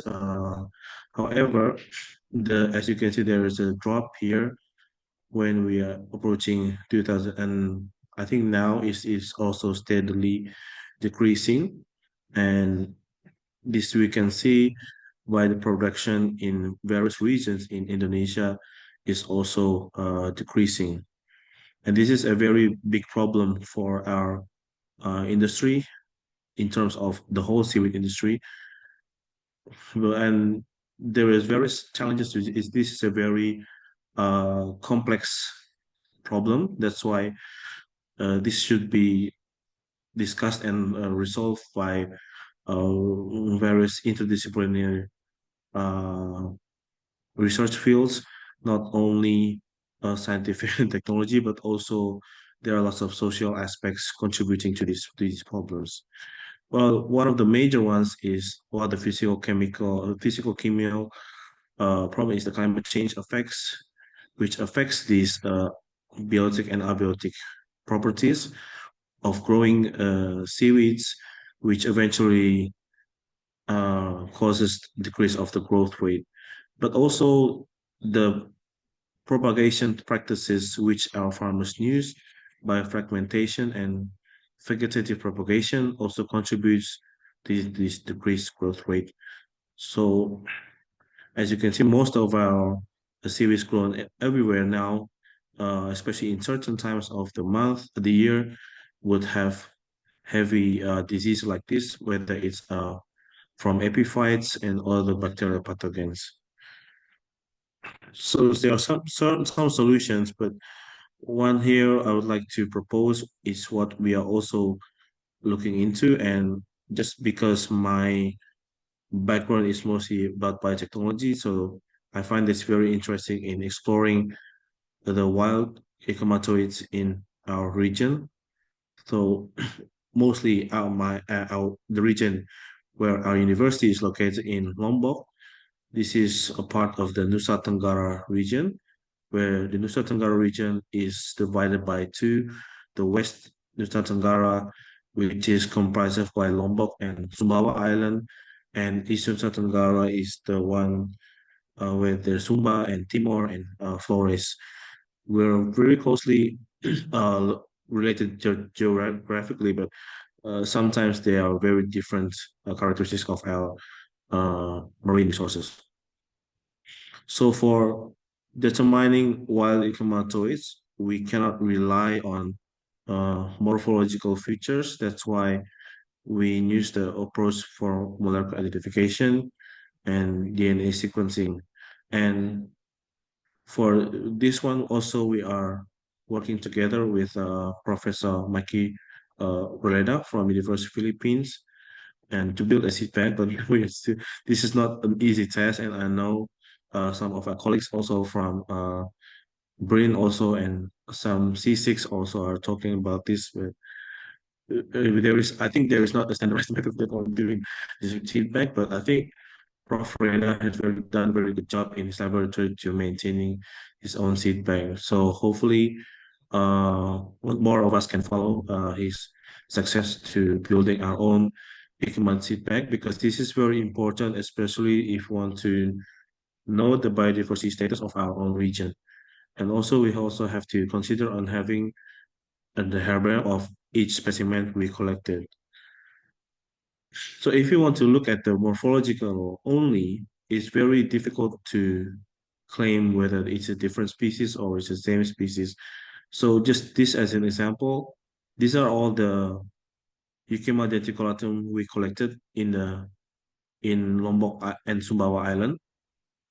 And if you can see, they're very different morphologically, but actually they belong to the same species, Euchema denticulatum.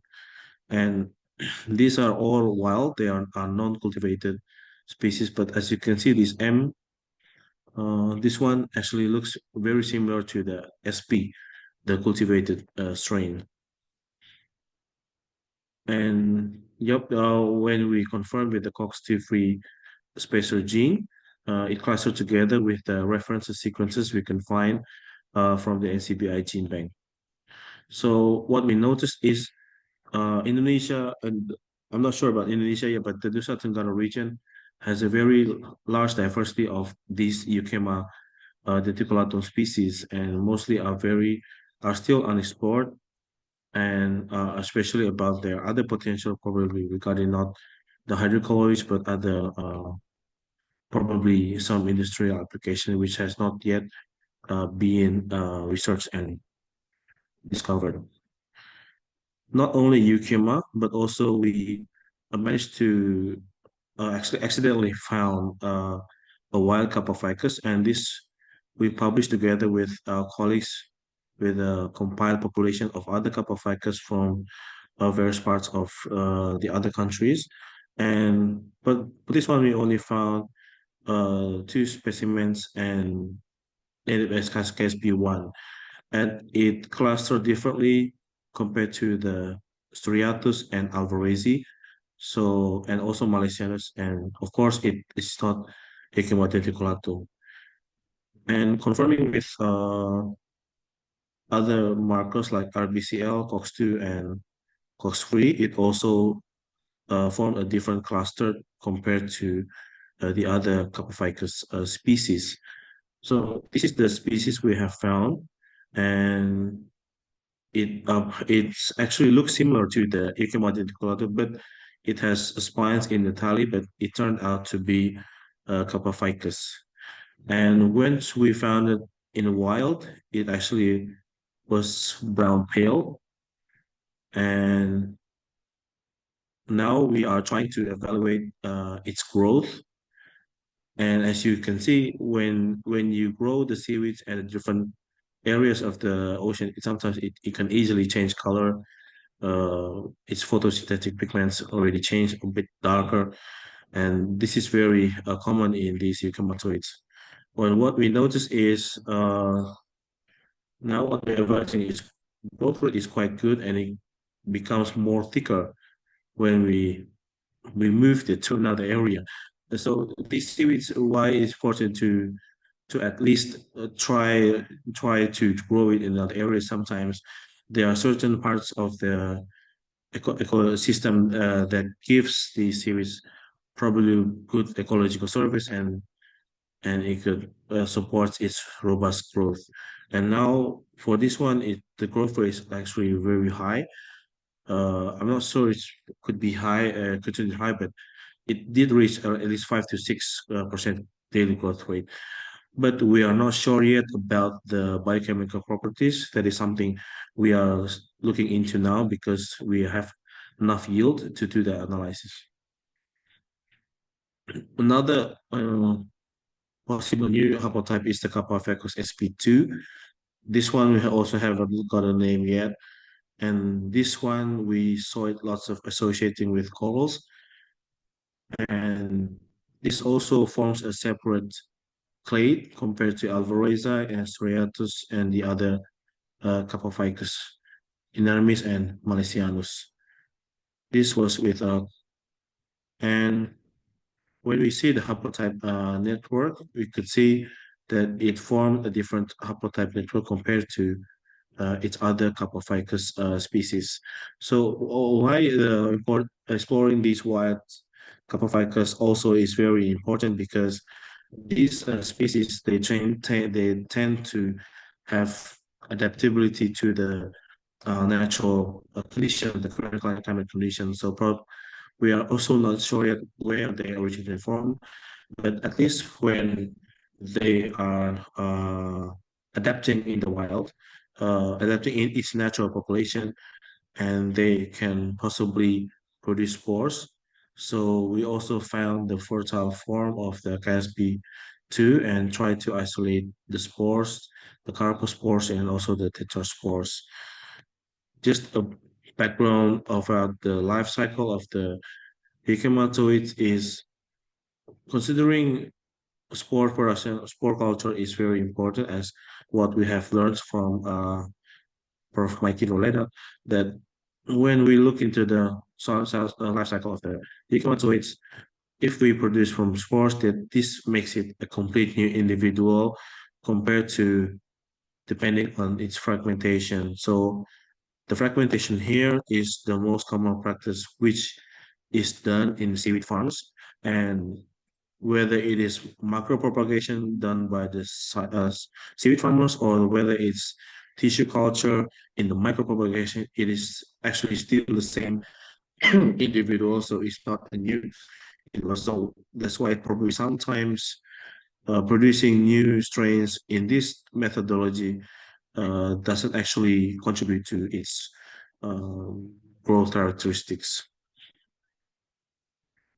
So just to conclude my short talk about and plans moving forward, while more needs to be done in terms of collecting genetic diversity and of natural occurrence of these potentially economically valuable seaweeds, but not just eukaryotes.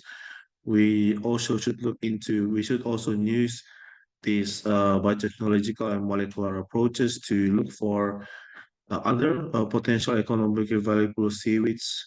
So we probably don't heavily rely on this hydrocolloid producing seaweed industry.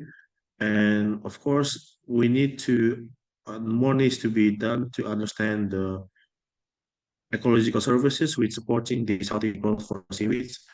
And we also want to state that we benefit a lot on strengthening collaboration and capacity building between institutions and regional and national and of course international. So hopefully in the future, more collaboration will then strengthen what we can build up as an Indonesia as a whole. Because, for instance, for us now we are working on only the Tenggara area, but it would be very interesting if there are institutions and universities coming in, probably from Sulawesi and also from Java, working on their part also, and then we can have a very good data set in Indonesia globally.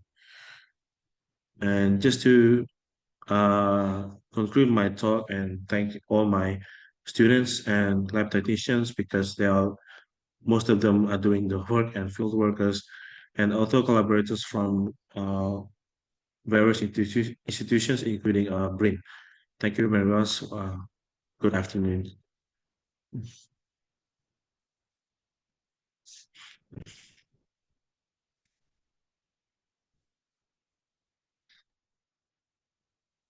Okay, thank you, Pak. Okay, thank you, Dr. Eka. Where is the Prof. Dylan Duan? Prof. Duan, are you ready to stay?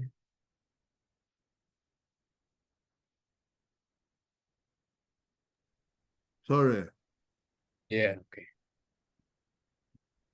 And we will not make any question and answer time now. We will make a full at the end of these sessions. Now, it's the turn of Dr. Mac, who from the Marine Science Institute of the University of the Philippines, Dilemma. His research interests include carbon, nitrogen, and stress physiology, reproductive biology, biodiversity, and applications for product development of commercial important seaweed, among others. Currently, he works on selective breeding, banking, hatchery cultivation, and farming of econormoid toys, for example, Kalafaka, Ikuma, and Beta Ficus. Okay, so turn for Dr. Mac. Mac? Hello? Today, the presentation title should be Ikuma Noise to Climate Change. Alert the perception induce shift in salinity and nitrogen regions in the coastal environment. Sorry. Mac. Mac? Hello. Hello, Prof. Mikey. Do Can do you you hear show me? your picture video? It's your turn to give your presentation now. Yeah. Okay. So I just need to. Do you hear me? Yeah? Yeah. Okay. So the Zoom is complaining to start my video. I'm clicking to start my video. Do you see me or not? Not yet. I will make you as the co-host. Just wait a moment. Prof Mikey. Prof Roleda.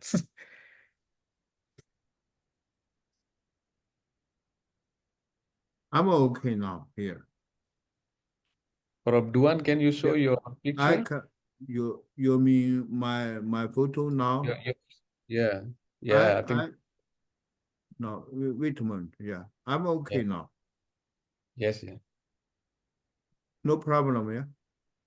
No problem. Yeah. Wait for Prof Roleda. We will make Mac? the.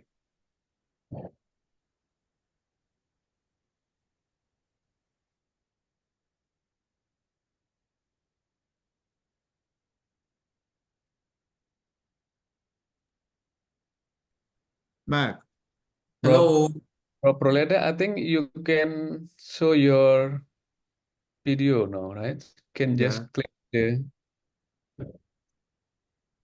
Okay, so my video is not working. So, but you could see my screen, right? Yeah. Yeah, you can see. Just slideshow, Prof Roleda. Okay, so that you see the full slide. Yes. Okay, so apologies for the technical glitch, and you don't see me for whatever reason. My video cam is not working, so that is beyond my expertise. So let's just do it without seeing me. So I'd like to thank Professor Duan for inviting me to this webinar. And it's good to have a previous presentation this morning.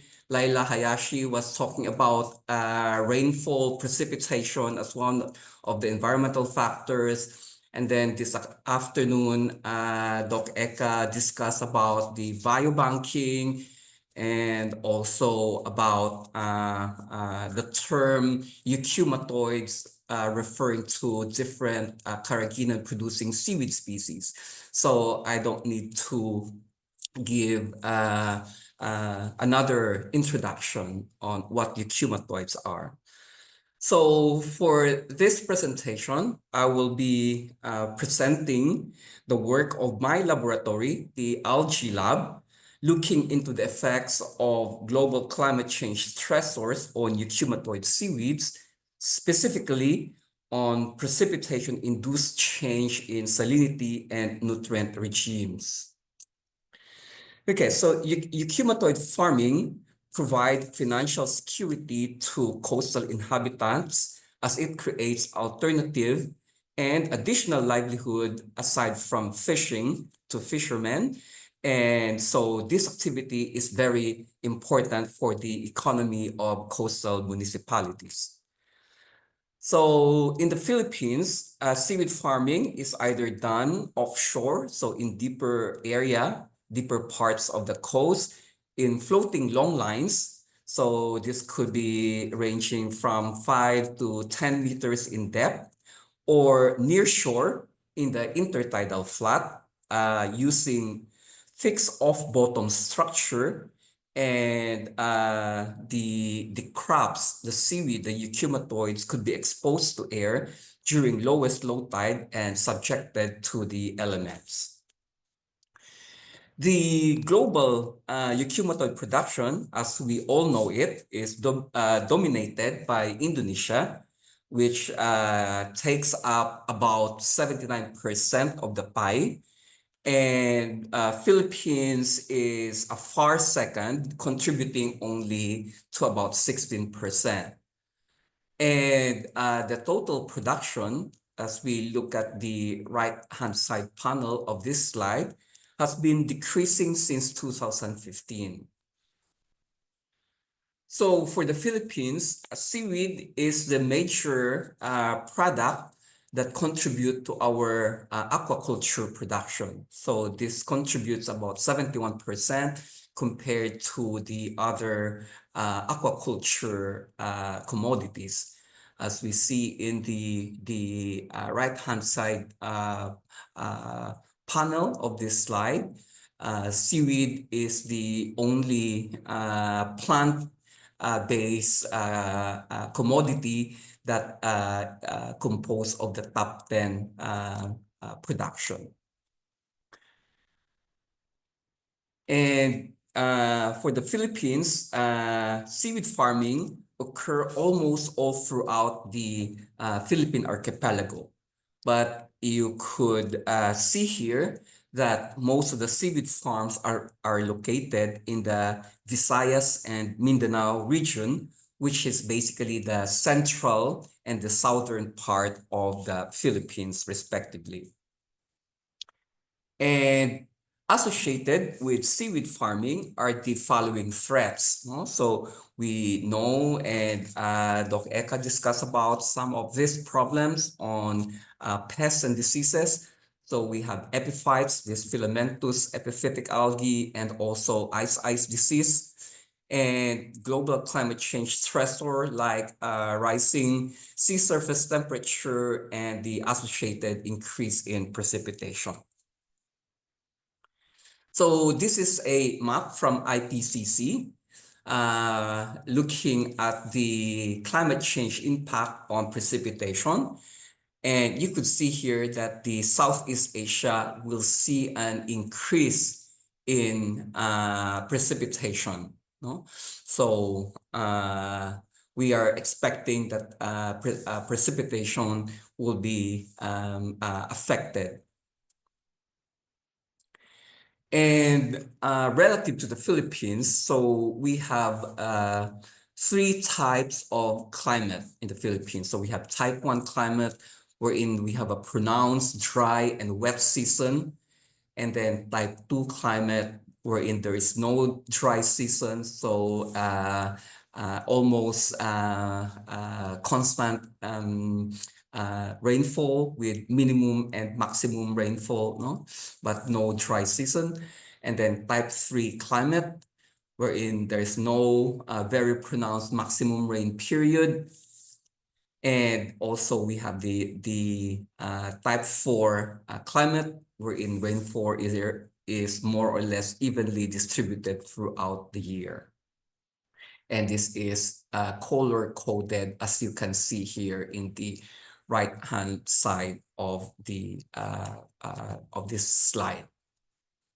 Okay, so the related to the climate change scenario, so the projections for the rainfall in the Philippines is that there will be an increased monsoon activity by mid-21st century, and there will be an increased frequency in heavy daily rainfall and extreme rainfall events.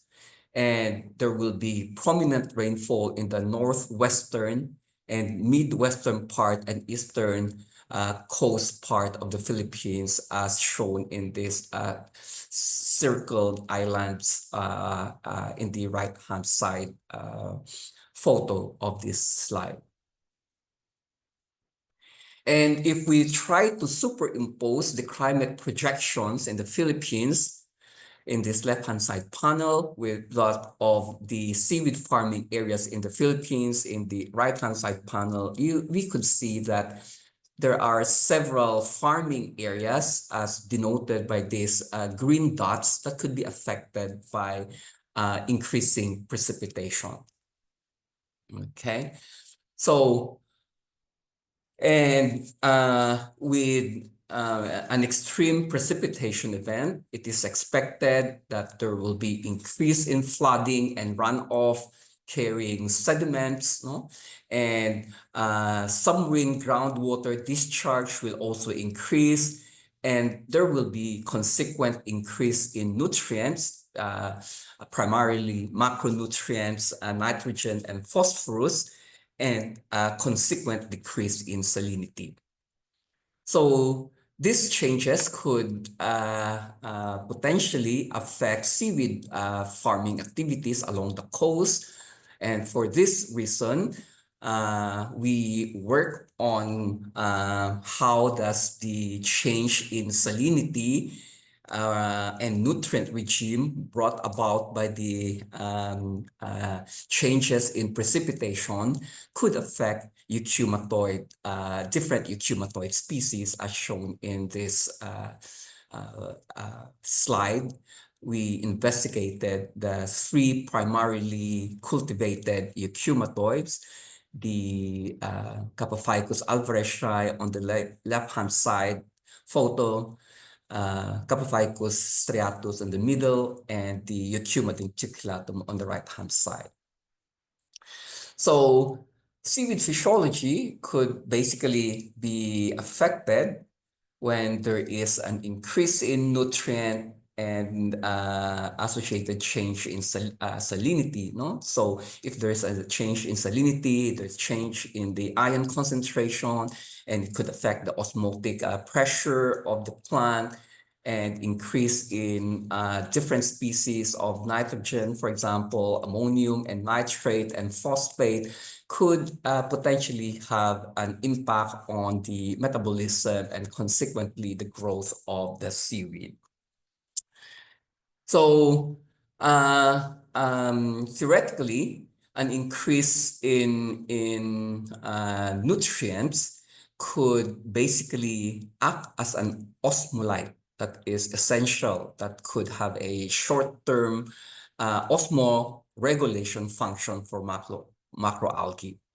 So, and eventually this absorbed nutrient that is stored in the tissue could be basically used by the organism for growth.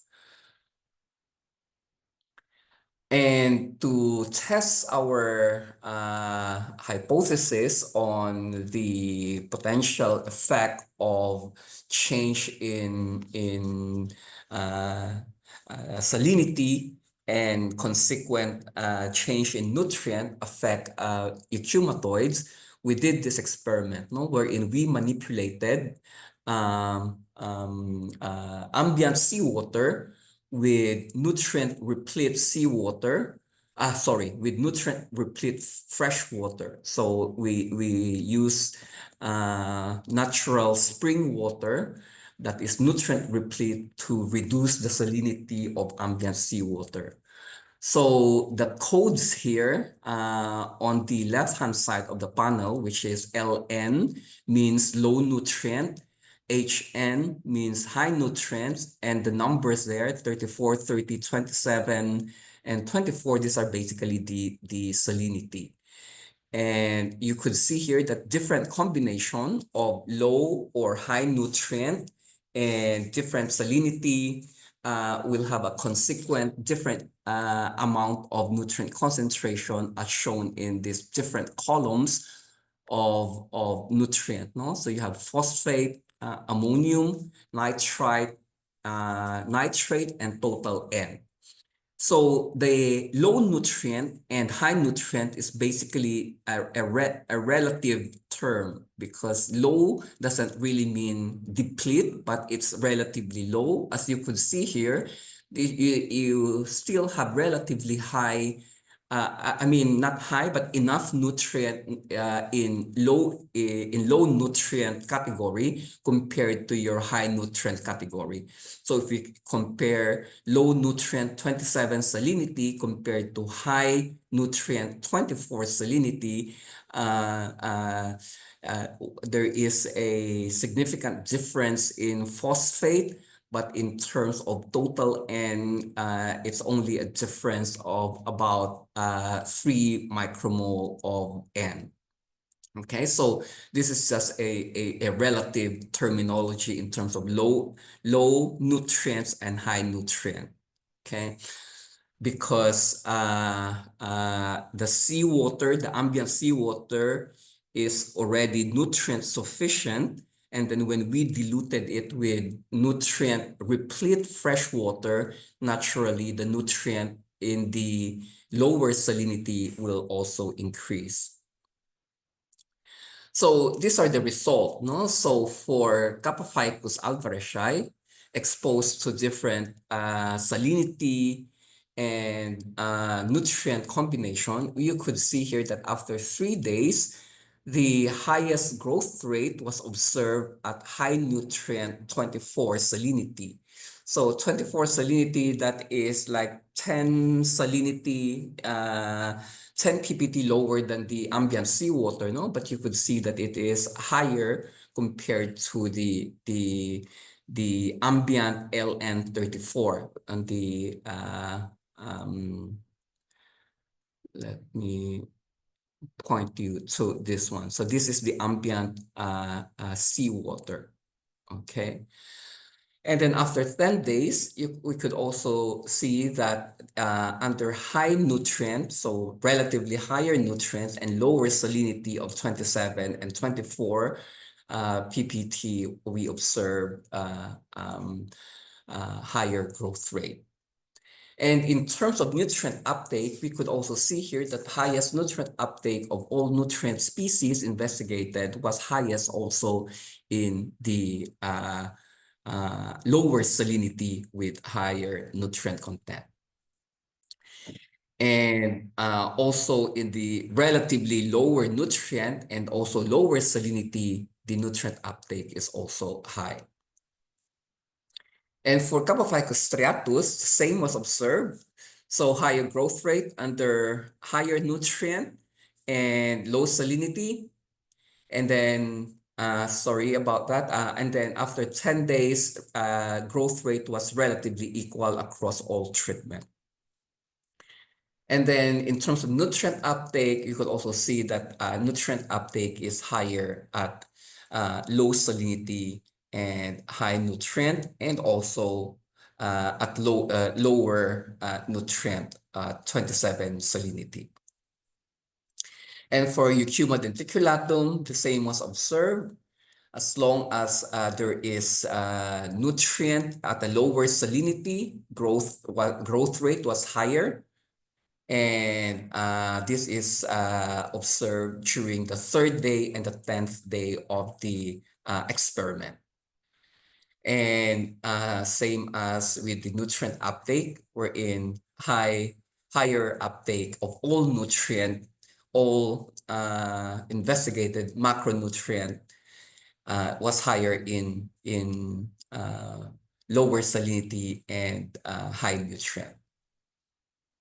So to conclude, high nutrient concentration in salinity in low salinity media alleviated the independent negative effect of low salinity in the 3 different eucumatoid species. And the growth rate was higher in 3 eucumatoid species with the lower salinity range of 27 to 24, providing the plant with sufficient macronutrients like nitrogen and phosphorus. The result of this study provide evidence that the salinity tolerant range of Capophycus striatus is the highest among the 3 investigated species. And then the species-specific nutrient uptake and preference is evident. And this provides new insight into potential of farming area near shore, wherein there is fluctuating salinity, but with a corresponding high nutrient levels. And maybe in the future, if there's an increased precipitation, this will have some positive effect on the growth rate of eucumatoids, provided that associated chemical pollutants with runoff is not high or is negligible. So this wrap up my presentation. So I thank you for your attention and looking forward later for some discussion if there are questions. Thank you.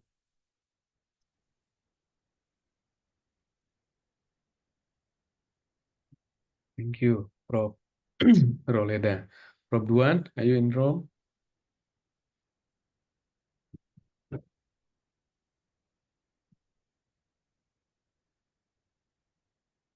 Hello, Prof. Duan. We would like thanks for your efforts for the presentation. Now it's my turn to introduce the last but not the third speaker in this afternoon, Dr. Alan Critchley, who is a research fellow in Cape Town, Nova Scotia, Canada. Dr. Alan began his career in the post-war United Kingdom and graduated there, then moved to some work on sargassum multicum. As a postdoc in Netherlands, he made his way in the academic post at the University of KwaZulu-Natal. And another move he made was the university in the wetter waters, and where he was first in the commercial seaweed were initiated in porous chemicals. After time, he moved to University of Namibia. Alan worked in academic and consultancy committee in the multidisciplinary research consultancy center. Then she led a lift at the commercial world of tropical seaweed, carrageenan phenotypes, and temperature aggregate seaweed at the D-Sexa Texarant system in France. More recently, he found his way in the Veterinary Center, while small-medium enterprise in Nova Scotia, where he had led a group of research on land cultivation of the seaweed, or for food or wild exploration, and the intertidal fucoid for animal feed and plant products. He's now major in phyconomy, and particularly tropical seaweed phyconomy. And due to the time differences, Alan had to make his video previously, and I had to upload his profile today. Just wait a minute, I will upload his pre-made video for all the participants here. 那个赵家就把共享把这个，然后找那个文件哪去了？再找。不是这个，我想翻一下。先找这个。不是，刚才这个已经打开了嘛？先调这个翻一下，然后再从往上那个，应该有这个选项，我们点一下。这个。对，这个对，打点击。对。然后就那个点播放就可以。就点播放是吧？对，应该是。Hello and greetings. I'm really sorry I can't be with you today, but I would very much like to thank the organisers of the symposium, Dr. Ferozi and also Professor Duan for the invitation. And I know a number of esteemed speakers on the list, a number of whom I know, but one of the biggest difficulties for me today now is to try and find something to say that's different to what they haven't already covered. But I'd like to bring this topic of revisiting tropical seaweed cultivation practices to your notice, and with a special case of the euchumatoids. Well, let me begin here. This is Irish moss or chondrus. Now, a lot of you will be saying, that's not a euchumatoid, but it is a carrageenophyte. It is one of the original sources of carrageenan. Why was carrageenan so sought after in the early days? And to some extent, the popularity comes in chocolate milk. Well, why chocolate milk? Chocolate milk is because carrageenan, kappa, iota, and lambda have very good suspensive properties for the organoleptic properties and rheological properties and suspension properties of chocolate milk. It really is a big game changer. Now, what was that because of? And that was in the wild where the plants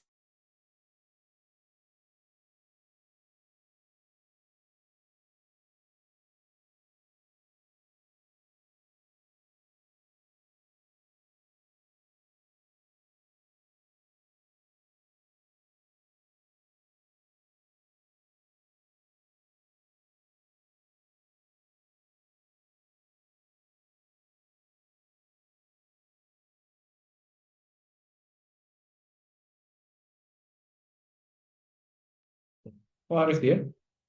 I'm sorry, Prof. Duan, you need to unmute your speakers because we cannot hear the voice from the video. ability to bind Thank with you. water and milk and make anything from a sloppy gel through to a very thick film. And this is why the world now has a large demand for carrageenan. Now we know that wild populations of seaweeds are actually finite. There's only so much that you can harvest before you get into the problems of over harvesting. And that was a tendency in the Northern Hemisphere for access to some of the carrageenophyte weeds there. People were harvesting too much. So as the industry was developing at a rapid pace, there were large companies that needed raw material. They began to look into tropical areas of the world. And there are, as you know, a large number of carrageenophytes in tropical areas. Now, I show you this picture here from a paper I published with Anatado and Ian Nish in the Journal of Applied Phycology. Anybody who wants a copy, I can send, but Developments in Production Technology of Capophycus in the Philippines. How many of you have seen a euchumatoid that large? Right, this is a picture from Tawi-Tawi in the 1970s. And I've asked around, and I don't think there are euchumatoids of this size. But in those days, this was the type of size of thallus that people could collect, from which they then began to choose material that could be cultivated. And in this next slide, I show you the father of euchumatoid cultivation, Professor Maxwell S. Doty, a renowned algal taxonomist who came from Hawaii but spent a lot of his time in other parts of the tropics. He was in Indonesia, he was in the Philippines, and he was looking at carrageenophyte seaweeds, and he thought that he could increase the amount of biomass required for the burgeoning global industry that was now incorporating carrageenans into a wide variety of consumer-based products based on their rheological properties. So here is Professor Maxwell Doty leaning over, and they often say that one of the farmer's best secrets is his shadow. And so a farm that's well tended by the farmer, where the plants are lovingly looked after and clean, will stay healthy and productive. Now, with these euchumatoids, once upon a time, they were all called euchuma, although we now know them to be various types of euchuma, denticulatum, capophycus, and various species. They were all together. No one knew really how to separate them. And because they're so morphologically plastic, it wasn't really surprising that they were difficult to separate. If one looks back at the history, these really weren't eaten very much because they're quite gelatinous, they're quite tough, they're not really appealing to eat as a vegetable, but people did boil them up. And in boiling them up, then they liberated the gels into the liquid, and from that, they were able to make various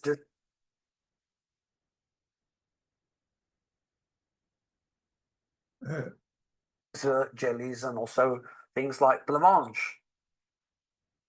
It took some clever rheological chemists to look into the fact that not all carrageenans are the same. there are various levels of sulfation, and they started to give them names like iota, kappa, and lambda. The problem is with the industrial manufacturers is that they were buying raw materials from all around the world, and these were mixtures of different they didn't know it at that time, but they were mixtures of different genera.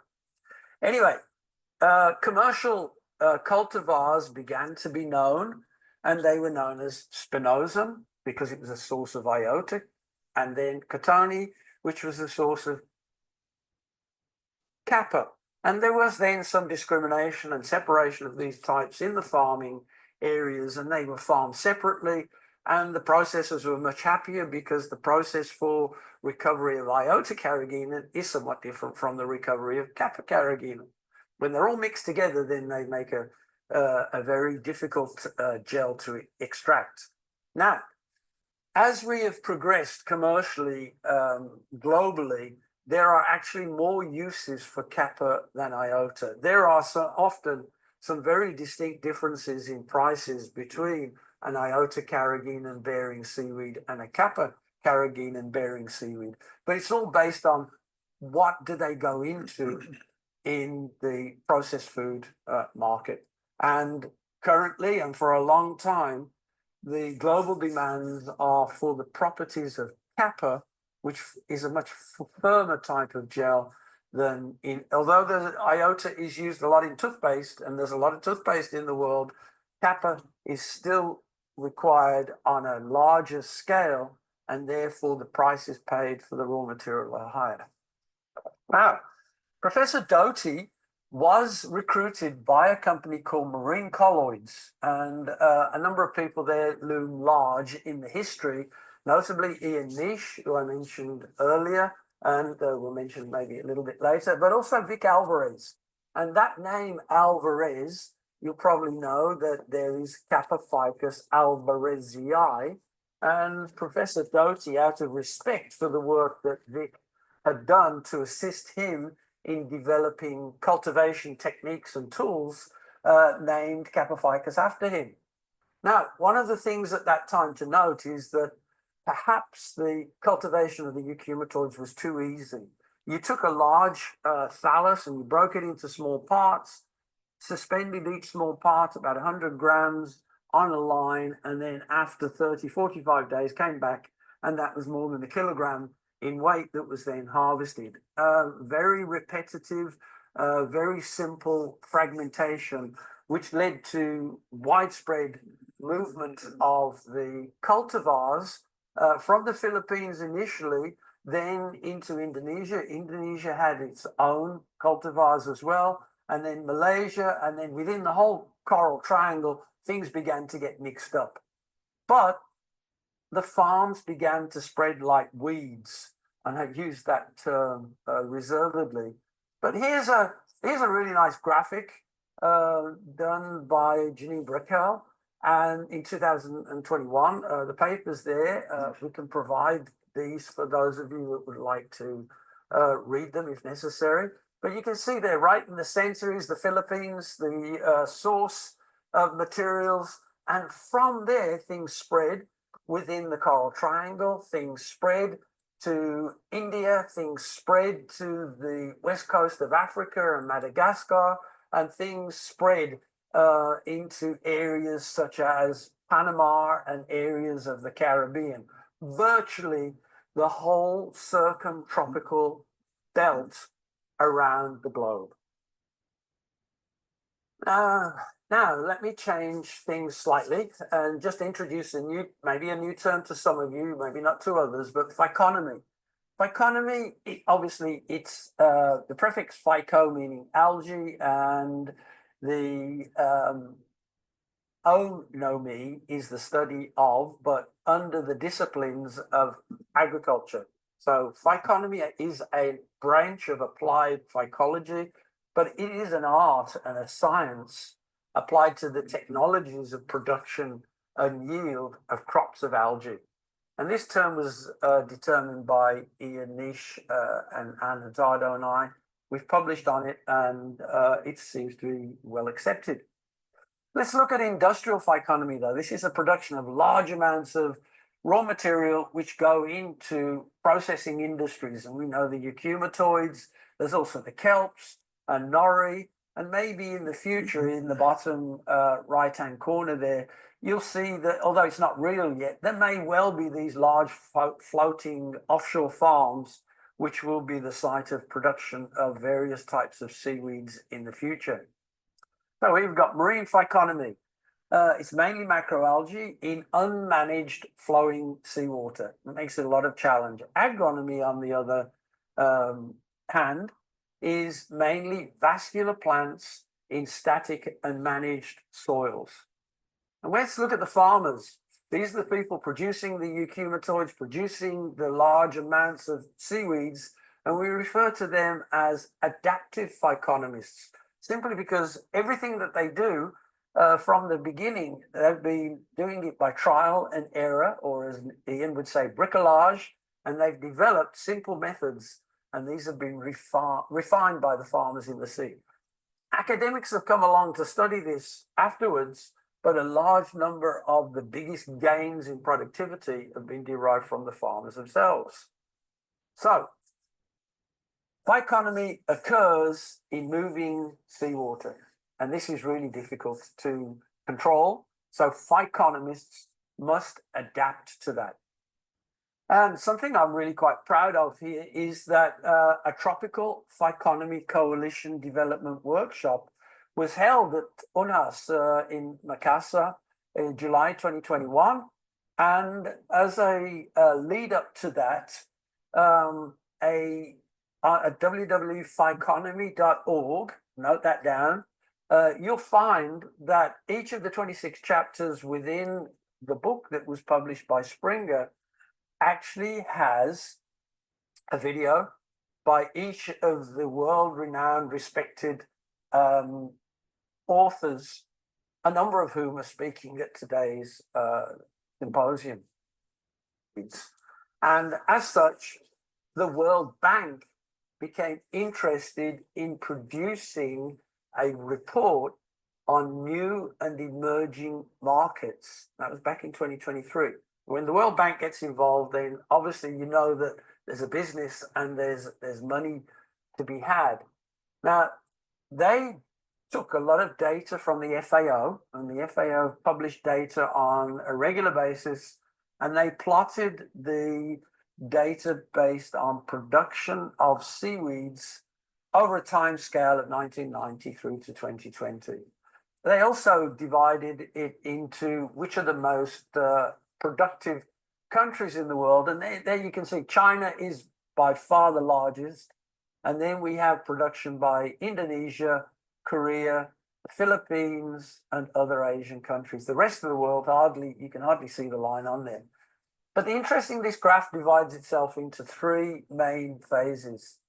So there's really sort of stagnation up until the year 2000. There was a lot of seaweed used, and again, you know, we're talking about the importance of carrageenan. These were all ticking along, but not really going anywhere. But then all of a sudden, from 2005 to 2015, things took off. Then this represents all types of seaweeds, reds, greens, browns, and the browns are by far the largest component of these, and the kelps are by far the largest component of that. But what I'm asking you to look at here, you can go into the details of the report yourself. That's why I've put the slide up. And go find that report. Notice, though, that from 2015 onwards, that 2015 to 2020, there's a period of slower growth, all right? Now, this is really interesting. If you go to another website, this is not phyconomy.org, this is phyconomy.net. This is another individual called Stephen Hermans, who actually dug a lot deeper into those FAO reports and actually looked and saw that some of the countries weren't actually reporting their volumes and values accurately. And there's a whole reason for that. We won't go into it. But these graphs here I find absolutely fascinating, where Stephen Hermans took the data from 1990 to 2020 on a different country basis, and each one of these countries will produce slightly different seaweeds, and all of the volumes are reported collectively. But look at the trends, and some of the countries that one considers to be the biggest producers in the world, and we look at Indonesia, we look at Philippines, we look at Malaysia, but really surprisingly, look at Japan, and the trend is downwards. Now, why is this? Why are, we've said that the particularly euchymatoids are heavily sought after, the demand for carrageenan is increasing, but look at production. Now, you need to go into yourselves, look into why seaweed cultivation is not such a favorable industry. People are getting older, younger people are not joining it, but there are other issues underlying the downward trend in production. And changing the subject yet again, let me ask you, when is a seaweed like the humble banana? Okay, no, this is a joke, but some of you might have seen that recently a single banana being duct taped to a wall sold for 6 million. Can you imagine if that was a piece of Capophycus? You just stuck it on the wall with a piece of tape, and then someone comes along and gives you 6 million. Now, interestingly, that banana has been sold several times before, and it's not the same banana that's being sold. Anyway, that's a joke, but it's not a joke when you look at the production of a particular type of banana that's popular, let's say maybe in Western areas, and it's the one that's known now as the Cavendish banana, but previously it was the Gros Michel banana, and the Gros Michel banana became functionally extinct in the 1950s. This was replaced by the Cavendish banana, which is also under tremendous threat because of the simple fusarium wilt. Now, it's simple fusarium wilt, but why is it so devastating to banana? And that's because bananas are basically clonally produced. So, when is a seaweed like a banana? Okay, let's look at the banana on the right-hand side.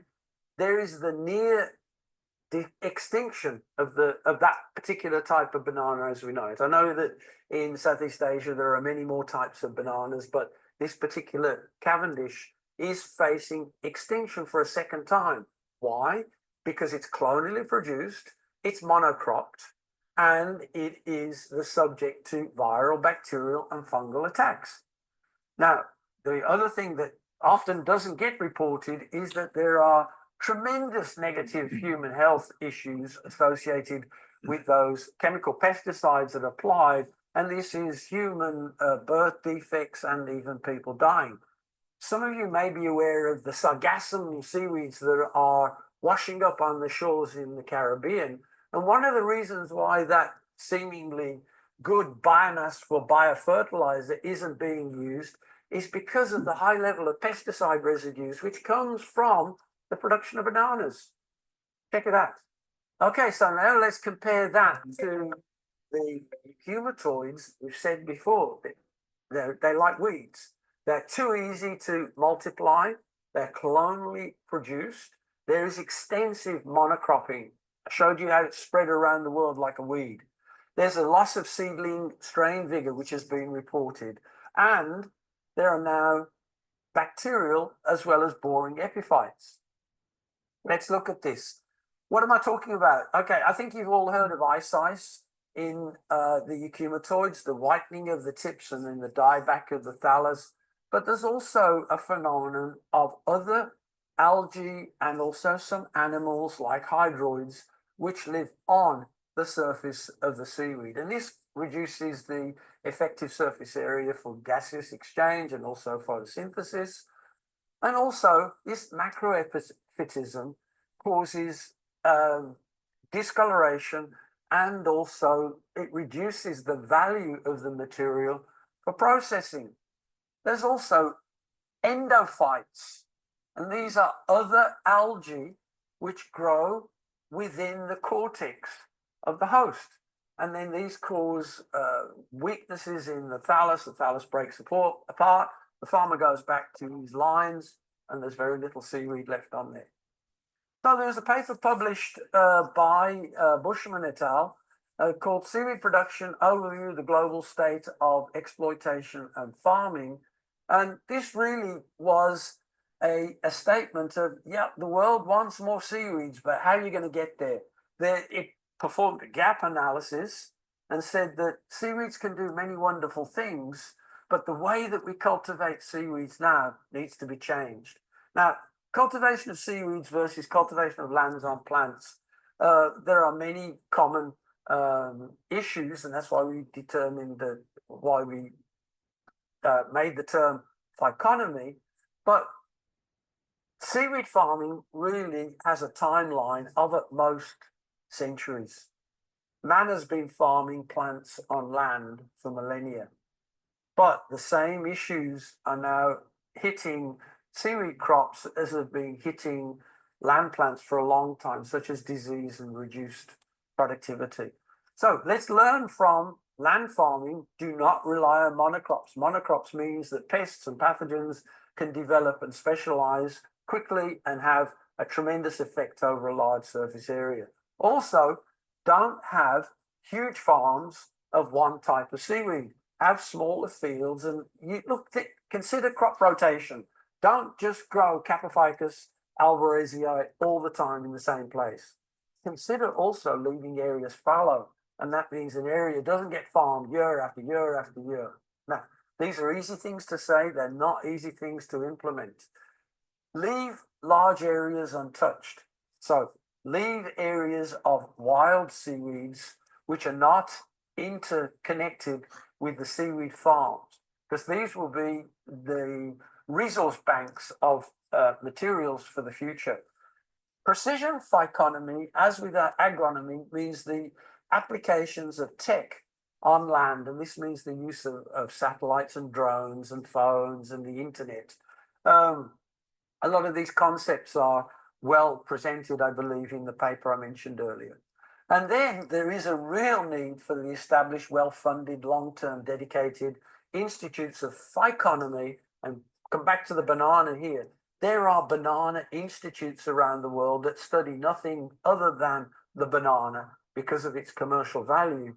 But there are, until recently, no seaweed centers. Now, I'm getting towards the end of my talk now. Okay, so we used to think that the euchymatoids were sterile all the time, but as you will have heard from Prof. Mikey, they're not. If you make careful observations, they can indeed found to be fertile. And if they're fertile, then you can actually begin a breeding program. So materials should be collected from the wild where they've been fertile, and then there is the need to do the old school type of biology and reproductive investigation, and then crossbreeding to form new cultivars and introduce hybrid vigor. We do not need GMO. That's my personal opinion. If you introduce GMO seaweeds, then it will raise all sorts of issues in segregating raw material types on the international market. And carrageenan is organic. If it came from a GMO source, it would lose its organic status right away just because of that. Okay, instead, we need to look at these separate male and female crossings. But what happens is that each crossing can result in hundreds of more progeny, and then only a few can be assessed, and it needs to be looked at from their traits and resilience of these. So, looking at all of the things that we've spoken about in terms of the cultivation and the problems of cultivation, and also the need to bring about new strains, a lot of these skills are really highly transferable. So technology transfer from one institution to another can occur. This is the best way to develop an international network. It genuinely does not need a lot of very expensive equipment to do some of this really elegant work on reproduction. It needs basic growth rooms, facilities, microscopes, but importantly, dedicated and trained staff. And hopefully within the audience, there are many of you there that are putting your hands up and say, yeah, I want to do that. Okay, then needs to be the nursery facilities which follow the selected and best strains and then get them out into the field for evaluation. Remember, this is not a one-off event. We're facing all sorts of changes in the coastal environment because of climate change. There is going to be, if seaweeds are continued to be farmed in the future, then there is going to have to be continued selection for the changing conditions that are to come. So, am I presenting you a doom and gloom report, or are there brighter days ahead? I do have to state right now that it is my opinion that if no actions are taken, there will be an extinction event. It's already happened in some seaweeds, and why would euchymatoids be any different? It's happened in some plants. So it's easy to say, for me to say, yeah, it's going to happen. I just can't say when. I don't have a glass ball. But it is nature's way to weed out the weak. And currently, euchymatoids are well placed to be picked off because of their limited genetic base. It could be a virus, it could be a bacterium, it could be a fungus, it could simply be a temperature event. The one thing I haven't mentioned yet is that the seaweed microbiome is known to contain both beneficial and pathogenic bacteria. And I think by understanding the microbiome of seaweeds internally and externally, it's going to really help in future grain selection and also cultivation management tools and techniques. So it's all a matter of balance, time and resilience of the stock. We've been warned. If there's no raw materials, then there's no value-added products. The best case scenario is that it won't happen to all of the stocks all at once.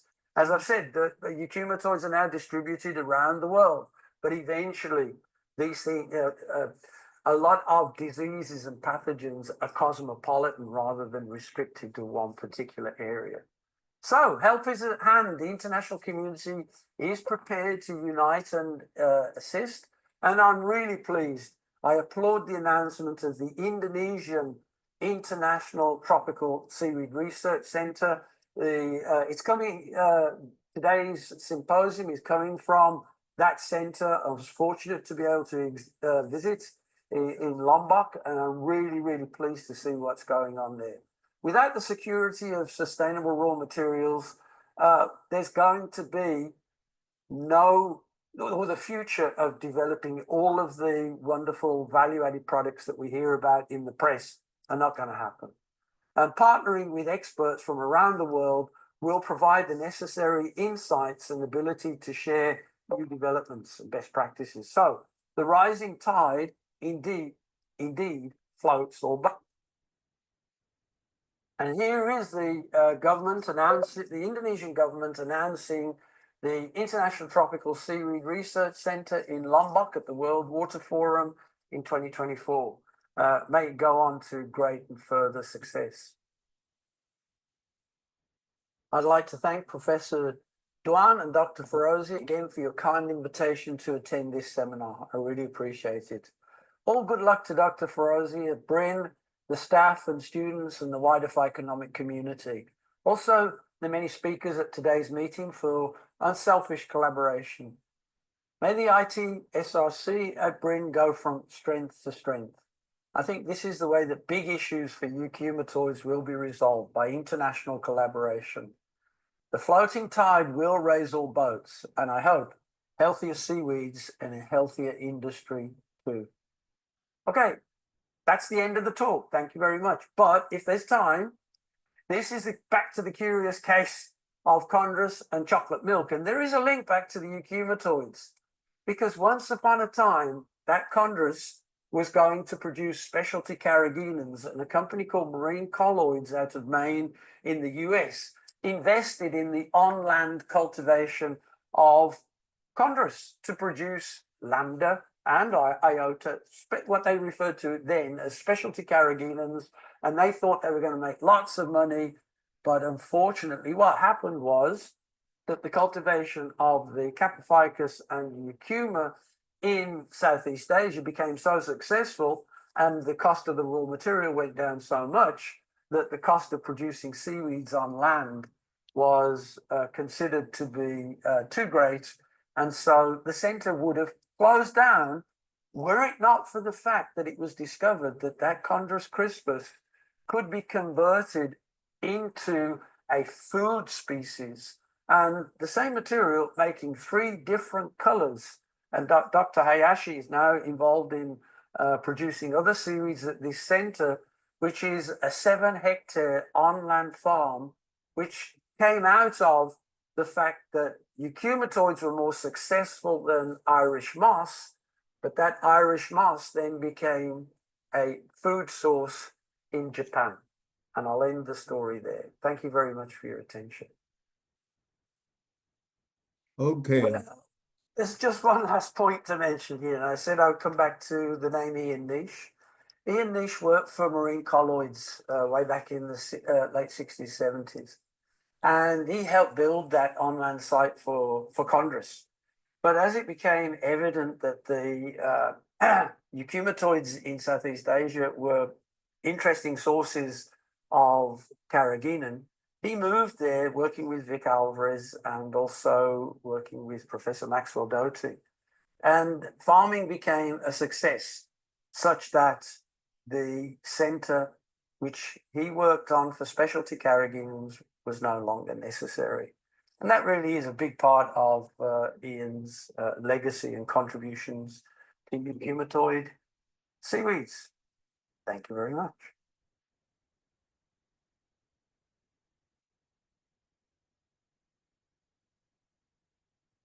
Okay, I think we should thank Dr. Alan for his plain work for preparation of this speech. And still we have one presentator left, but due to the time limitation, we had to discuss his plan. And we hope next time we will be invited Professor Mu, who from the Ocean University for China, give a separate speech, maybe next year, maybe Indonesia, maybe in Philippines to IPC 5, or into Canada for International Seaweed Symposium there.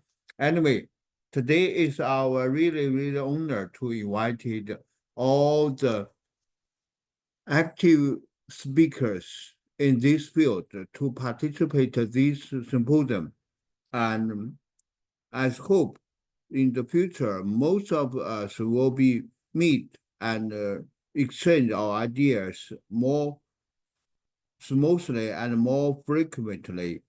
And today, only the one thing is the disruption due to the maybe technique problem in the transmission, but doesn't work.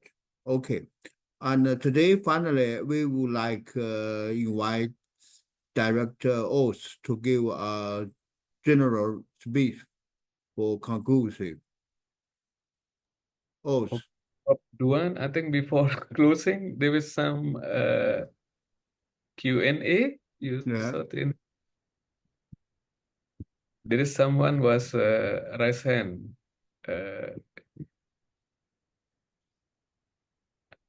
Anyway, we still keep time of speech or some question. If anyone want to question, please leave the message in the chat space, and then we will transfer this message to all the speakers and give the feedback or answers later time. Okay. Okay, So, now Director Oates.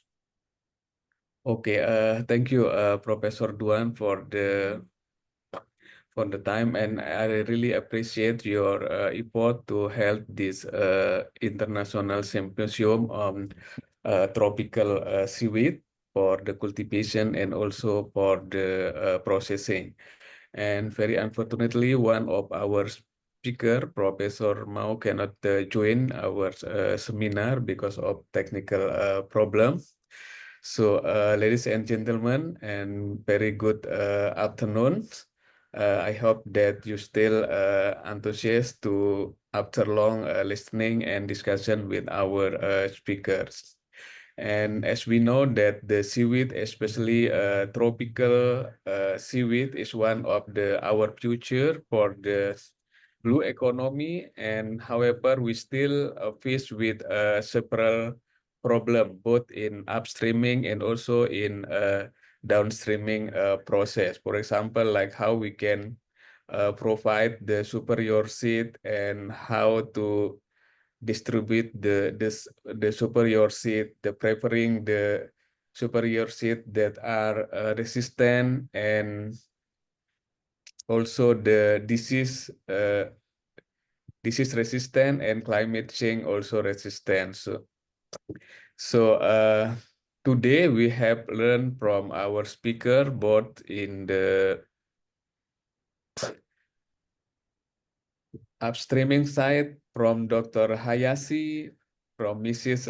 Mahima, Dr. Narayana, Dr. Eka, Professor Roleda, and also from the Professor Alans, and also from downstream process with the Professor Wang, and how regarding the application of polysaccharide from red seaweed.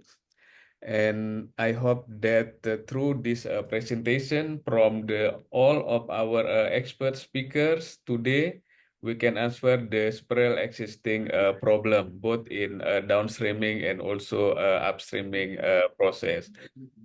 But if we still have the problem left, so this is the time for us to keep in touch with each other and make the communication and also collaboration to dissolve the problems.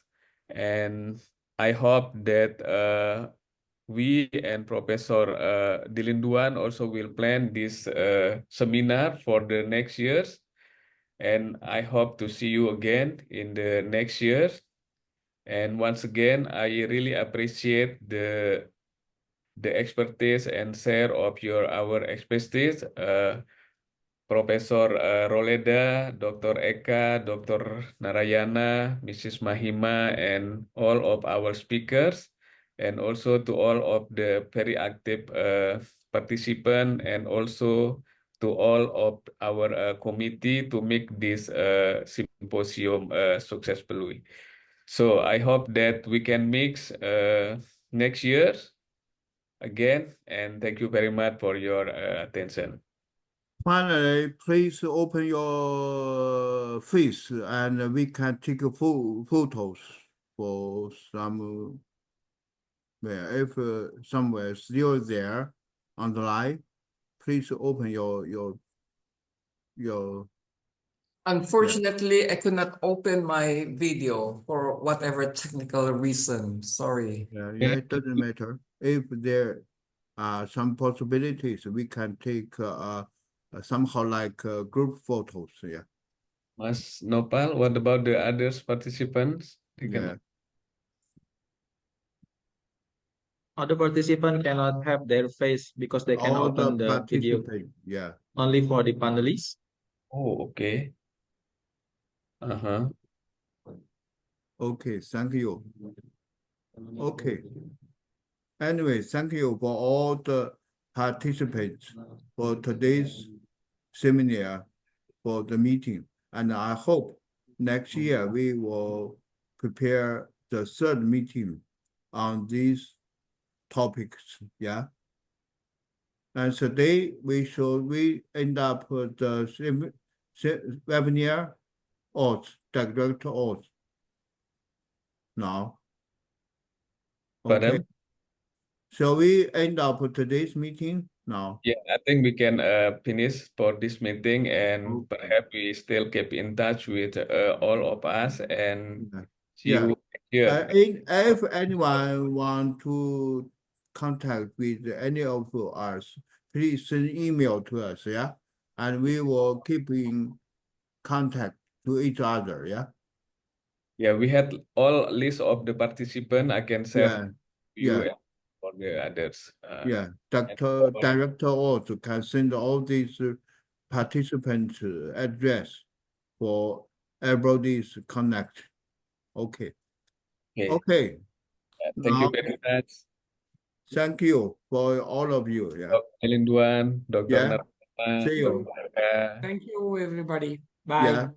See you. Yeah. Prof. Roleda, thank you.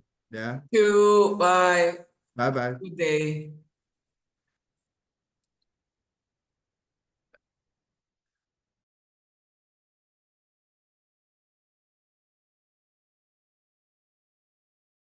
Teman-teman panitia diam dulu sebentar ya.